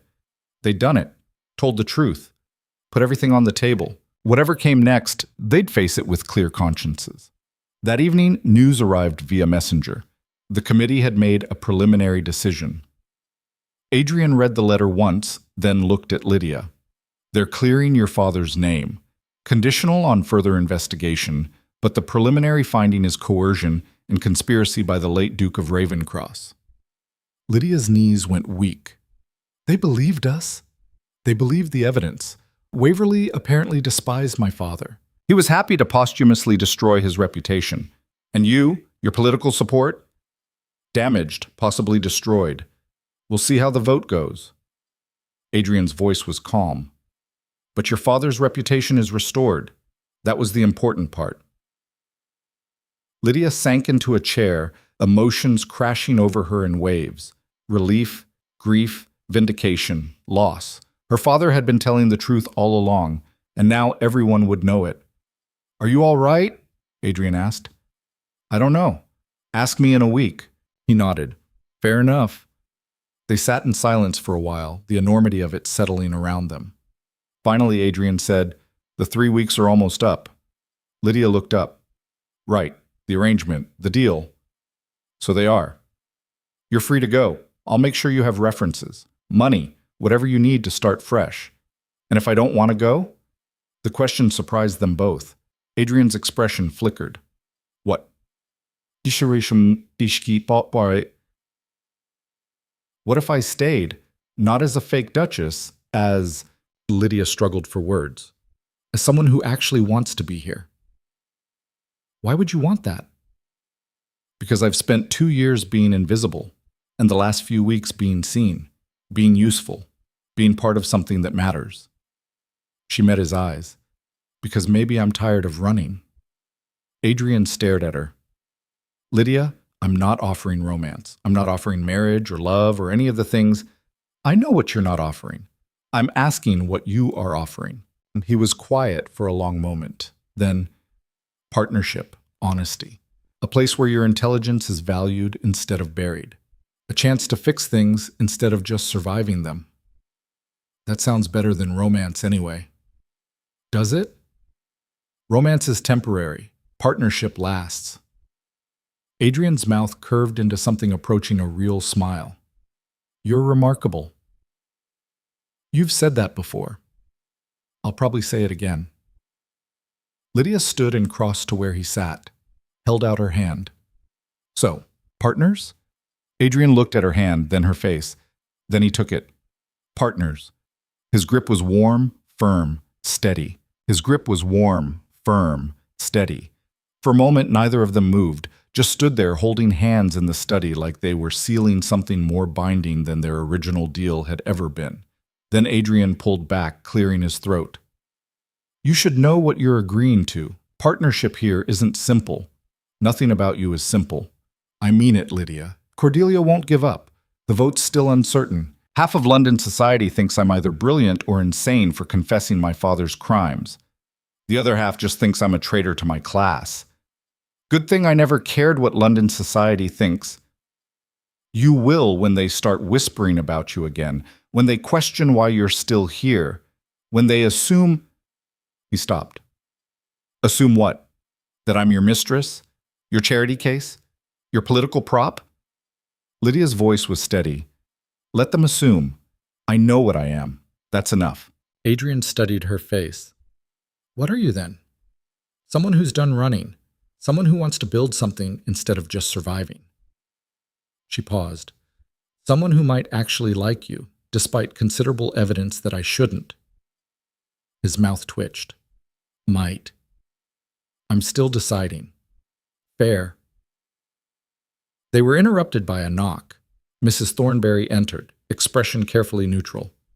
Your Grace, Lord Pemberton is here. He says it's urgent. Adrian frowned. Send him in. Pemberton swept into the room moments later, looking agitated. The same Lord Pemberton from the disastrous first ball, from Cordelia's dinner party. Older, established, politically connected. Blackthorn, I need to speak with you, privately. Anything you say to me, you can say in front of Miss Ashcroft. Pemberton glanced at Lydia, clearly uncomfortable. It's about the vote. And your, confession. What about it? Half the Conservative Party is in chaos. Sutherland's faction wants you expelled, but Waverley's defending you. Says your honesty is exactly what Parliament needs. Pemberton ran a hand through his thinning hair. The vote's tomorrow. It's going to be close. How close? 4 votes, maybe 5. You need to convince the moderates that you're not a liability. And how do I do that? A gesture, something public, something that shows you're committed to reform, not just damage control. Adrian's jaw tightened. Such as? Marry her. The words dropped like stones. Lydia's stomach lurched. Excuse me? Pemberton looked at her apologetically. I'm sorry, Miss Ashcroft, but perception matters. If the Duke marries you, restores your family's honor through union, it shows he's serious about making amends. It neutralizes the scandal and creates a redemption narrative. That's insane, Lydia said flatly. That's politics.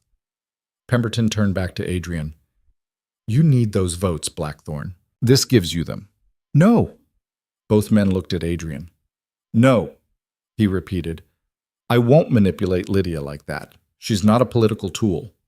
She's already been a political tool for 3 weeks, Pemberton pointed out. This just makes it official. And binding and permanent. Adrian's voice was cold. The answer's no. Pemberton threw up his hands. Then you'll lose the vote. The trade routes won't expand. The reforms you've been fighting for die. All because you're too proud to be Because I refuse to force someone into marriage for political convenience. Adrian's eyes were ice. Find another solution. There isn't one. Not in the time we have. Then I lose. Pemberton stared at him like he'd grown a second head. Then he turned to Lydia. Miss Ashcroft, talk sense into him. He doesn't want sense. He wants integrity. Lydia's voice was quiet. I respect that. Integrity doesn't win votes. Maybe it should. Pemberton looked between them, clearly frustrated. You're both mad. Honorable, but mad. He left in a huff of expensive cologne and political anxiety. Silence settled over the study. Adrian poured himself a drink, whiskey, neat, and downed it in one swallow. You could have said yes, Lydia said carefully. No, I couldn't. Why not? It's practical, strategic, all the things you claim to value. Because you deserve a choice. Adrian set down the glass. Because I've spent 3 weeks watching you fight for autonomy. I'm not going to destroy that for political gain. Even if it costs you everything? Especially then. Lydia crossed to the window, thoughts spinning. Marriage, to Adrian, permanent partnership instead of temporary arrangement. Part of her, a surprisingly large part, didn't hate the idea, but the principle mattered, the choice mattered. What if I said yes? She asked quietly. Adrian went very still. What? What if I chose it? Not because Pemberton demanded it, not because it's strategic, but because I wanted to. Why would you want that? Lydia turned to face him. Because these 3 weeks have been the most alive I've felt since my father died. Because working with you, fighting with you, has reminded me I'm capable of more than just survival. Because partnership sounds better than being alone. That's not love. No, but it's honest, and maybe that's better. Adrian looked at her like she was a puzzle he couldn't solve. You're serious. Completely. Lydia, marriage is permanent, legal, Binding. You can't. I know what marriage is, Adrian. I'm not a child. She stepped closer. I'm asking if you want this. Not for politics, not for votes, for us. The silence stretched. Then Adrian said very quietly, I've never wanted anything that wasn't strategic before. And now? Now I'm terrified I might actually want this, want you, and I have no idea what to do with that. Lydia's chest tightened. We could figure it out together. It won't be easy. Nothing worthwhile is. Adrian studied her face, expression unreadable. Then he closed the distance between them, stopping just short of touching her. If we do this, he said, it's real, not theater, not arrangement, real partnership, real marriage, real commitment. I know. And you still want it? I want to try. Something in his expression cracked. Relief, maybe, or hope. All right, he said, let's try. Then he kissed her. It wasn't gentle or romantic or any of the things novels described. It was urgent and uncertain and human, two people reaching for each other in the middle of chaos, trying to find something solid to hold on to. When they pulled apart, Lydia was breathless. So, she managed. Partnership? Adrian's smile was real this time, full and warm and transforming. Partnership. And marriage? And marriage. When? Tomorrow. Before the vote. We'll make Pemberton's gesture and mean it. Lydia laughed, slightly hysterical, but genuine. That's insane. You said you were done with running. I am. Then let's not run. Let's do something completely reckless and see what happens. They stood there grinning at each other like idiots. Then reality crashed back. We need to tell people, Lydia said. Mrs. Thornberry, Helena, the staff. And Pemberton. He'll need time to spread the word before voting. This is really happening, apparently. They spent the next hour in organized chaos. Mrs. Thornberry took the news with remarkable composure, though her expression suggested she was recalculating everything she thought she knew about the Duke. A proper wedding will take weeks to plan, Your Grace. We don't need proper. We need legal and fast. Mrs. Thornberry's eye twitched. Tomorrow? Tomorrow. That's highly irregular. But everything about this situation is irregular. We're just making it official. Helena was more emotional. She hugged Lydia hard enough to crack ribs. You're sure about this? She whispered. No, but I'm doing it anyway. That's either very brave or very stupid. Probably both. Pemberton nearly collapsed with relief when they told him. Thank heavens. I'll inform the key voters immediately. This changes everything. Don't oversell it, Adrian warned. We're not doing this for show. Of course not. But if the show happens to benefit from genuine feeling, well, Pemberton actually smiled. That's good politics. By evening, half of London knew. By midnight, the other half had heard.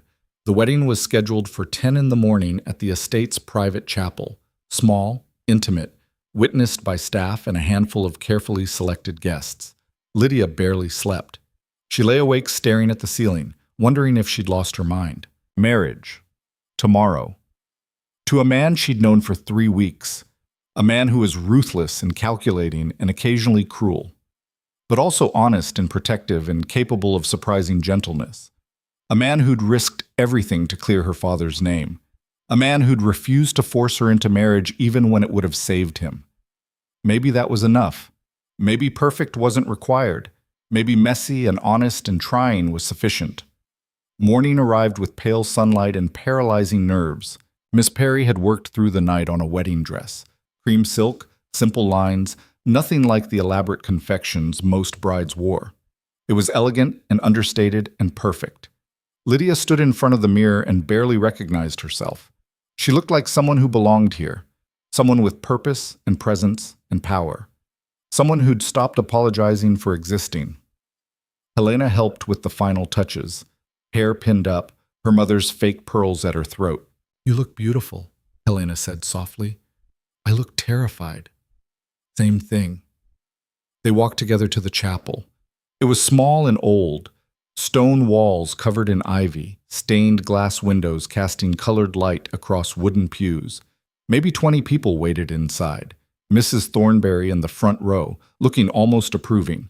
Marcus Webb grinning like he'd orchestrated the whole thing. General Whitmore, surprisingly, nodding with military precision. And at the altar, Adrian. He wore black, formal, severe, perfect. And when he saw Lydia, his expression transformed into something she'd never seen before. Wonder. She walked down the aisle alone. No father to give her away, no family to witness. Just her, choosing this for herself. Adrian took her hand when she reached him, grip steady. The ceremony was short. Simple vows, traditional words, nothing elaborate.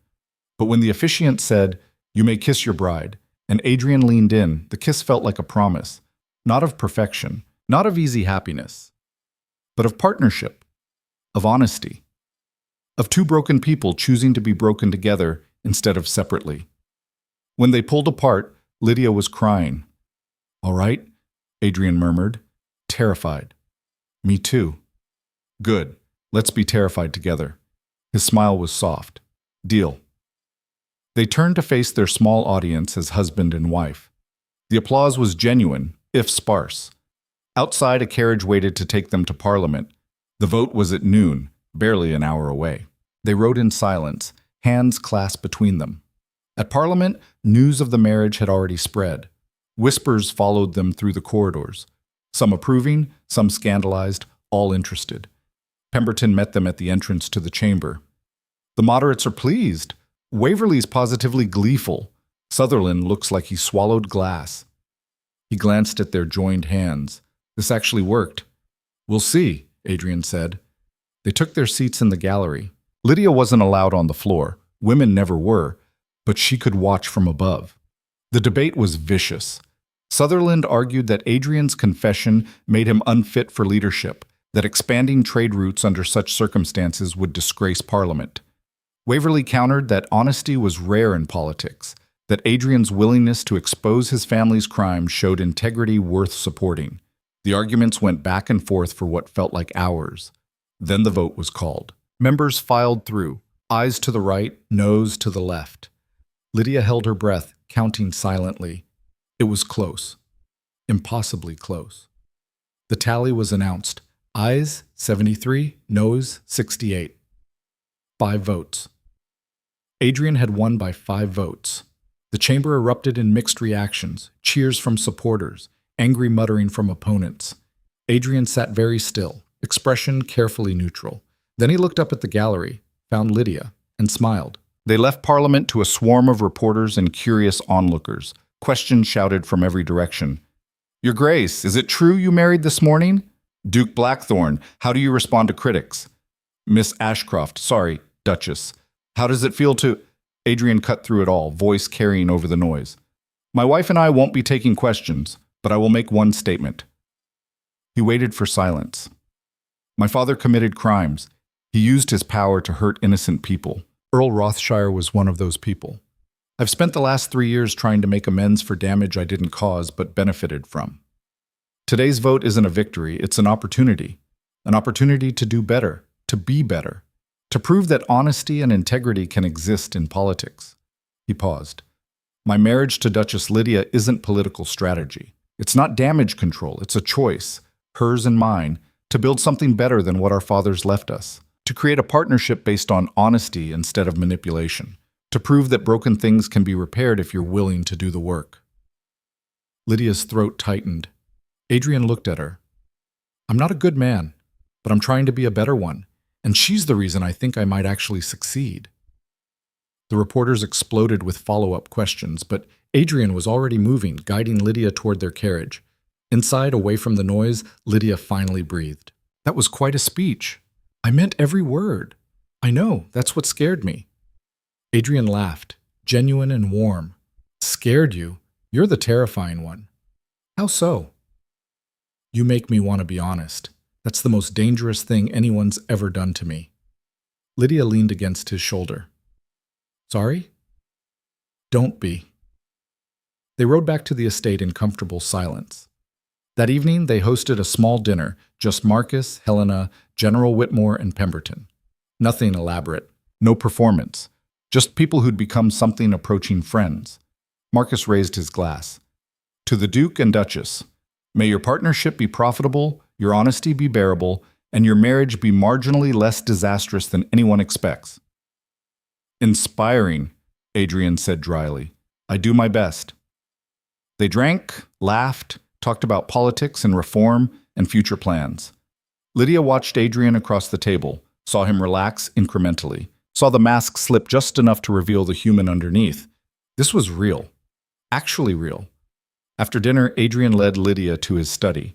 There's something I want to show you. He pulled a folder from his desk. Inside were documents, legal papers, financial records. What is this? Your father's debts? All cleared. Your mother's estate? Restored. Adrian met her eyes. Everything I promised. Done. Lydia's hand shook as she looked through the papers. When did you do this? Started 3 weeks ago. Finished this morning. He paused. You could leave right now. Take these, start fresh somewhere else. The marriage is legal, but you're not trapped. I'd give you an annulment if you wanted it. Why would I want that? Because I'm giving you the choice, real choice. Not coerced, not strategic. You can walk away, and I'll honor our agreement completely. Lydia set down the papers. I don't want to walk away. Why not? Because I like it here. I like working with you. I like being someone who matters instead of someone who hides. She stepped closer. I like you, Adrian, despite significant evidence that I shouldn't. You said might like earlier. Now it's definite? I'm still deciding, but the evidence is mounting. His smile was soft. Take your time. We have years to figure it out. Years? Well, we're married now. Might as well make the most of it. Lydia laughed and kissed him, less urgent than yesterday, more certain. When they pulled apart, Adrian said, I should warn you, I'm not romantic. I forget anniversaries. I work too much. I'm controlling and calculating and occasionally cruel. I know all that. And you're still staying? I'm still staying, but I should warn you. I'm stubborn. I argue. I don't back down. I'll call you out when you're being an ass. I'm counting on it. Good. They stood there smiling at each other like idiots. So what now? Lydia asked. Now we work. We build. We fix things. Adrian paused. Together. Together sounds good. That night, Lydia lay in bed. Her actual bed now. Not the guest room in the East Wing, but the Duchess's chambers adjoining Adrian's, and thought about everything that had changed. 3 weeks ago, she'd been invisible, forgotten, surviving. Now she was married, titled, visible in ways that still terrified her, but also alive, present, part of something bigger than survival. It wasn't perfect, nothing ever would be, but it was real, and honest, and hers. That was enough. The weeks that followed settled into a rhythm. Adrian threw himself into parliamentary work, fighting for trade reforms, pushing back against corruption, building alliances with people who valued integrity over tradition. Lydia managed the estate with increasing confidence. She implemented changes to help tenants, hired staff fairly, turned the cold fortress into something approaching a home. Helena stayed as her companion and became something more valuable, a friend. Someone who understood the weight of visibility after years of invisibility. Mrs. Thornberry never quite warmed to Lydia, but she stopped actively sabotaging her. Progress. Marcus visited frequently, claiming he needed to check on Adrian's domestication. Really, he just liked having excuses to escape London. Even General Whitmore became a regular presence, drawn by the promise of honest conversation and competent chess opponents. Slowly, the estate transformed. Rooms that had been closed for years were opened. Tenants who'd been struggling found support. The household staff, initially hostile, began showing something approaching loyalty. Ravencross stopped being a fortress and started being a home. 6 months after the wedding, Lydia stood in the conservatory looking out at grounds that had been cleared and cultivated, fields that were thriving under better management. Adrian found her there, coming up behind her quietly. Thinking? Remembering, 6 months ago I was invisible. Now look at this place. You did this. You changed it. We changed it. Partnership, remember? How could I forget? You remind me daily. Lydia turned to face him. Do you regret it? Any of it? Adrian considered the question seriously. The confession cost me political capital. The marriage cost me flexibility. The honesty cost me reputation. That's not an answer. I don't regret it, not for a second. His voice was quiet. You were right that first night in the library. I do care. I just spent most of my life pretending I didn't. Easier that way. Is it easier now? No. It's harder, but it's better. Lydia kissed him. Good answer. They stood together watching the sunset paint the grounds gold. 1 year after the wedding, they hosted a ball. Not a test, not a performance, just a celebration. The ballroom, the same one Adrian had cleared that first night, filled with people who'd become genuine friends, tenants who'd prospered, staff who'd stayed, allies who'd supported the reforms. Even Pemberton came, looking pleased with how his political gesture had turned out. Cordelia wasn't invited. She'd left England entirely after her illegal evidence gathering became public. Helena occasionally heard from her, bitter letters from Paris full of recriminations. Helena never replied. As the evening wound down, Adrian led Lydia onto the dance floor. Remember the last time I asked you to dance? You didn't ask, you commanded, and you refused. Best decision I ever made. Should I command now, for old time's sake? You could, but I'd probably refuse again just to be contrary. Adrian smiled. Dance with me, Lydia, please. Well, since you asked nicely. They danced, not perfectly, but together, and around them, their strange little community watched and smiled. The girl who'd been invisible had become impossible to ignore. The Duke who'd been untouchable had learned to reach for something real. Together, they'd built something neither could have managed alone. Not perfect, not easy, but honest, and worth fighting for. And maybe that was the best kind of victory, not the one that looked good in history books, but the one that felt real in the quiet moments between crises. Years later, when people asked how it happened, how the disgraced daughter and the ruthless Duke created one of the most effective political partnerships in Parliament, Lydia would smile. He asked me to dance, she'd say. I said no. Everything else followed from there. It wasn't the whole truth, but it was true enough. And sometimes that was all you needed. The dance ended, the music faded, the guests departed. But Lydia and Adrian remained, standing in the ballroom that had started everything, holding hands like they were still sealing a bargain. Partnership, marriage, choice. The girl who'd learned to be invisible had chosen to be seen, and the world had no choice but to watch.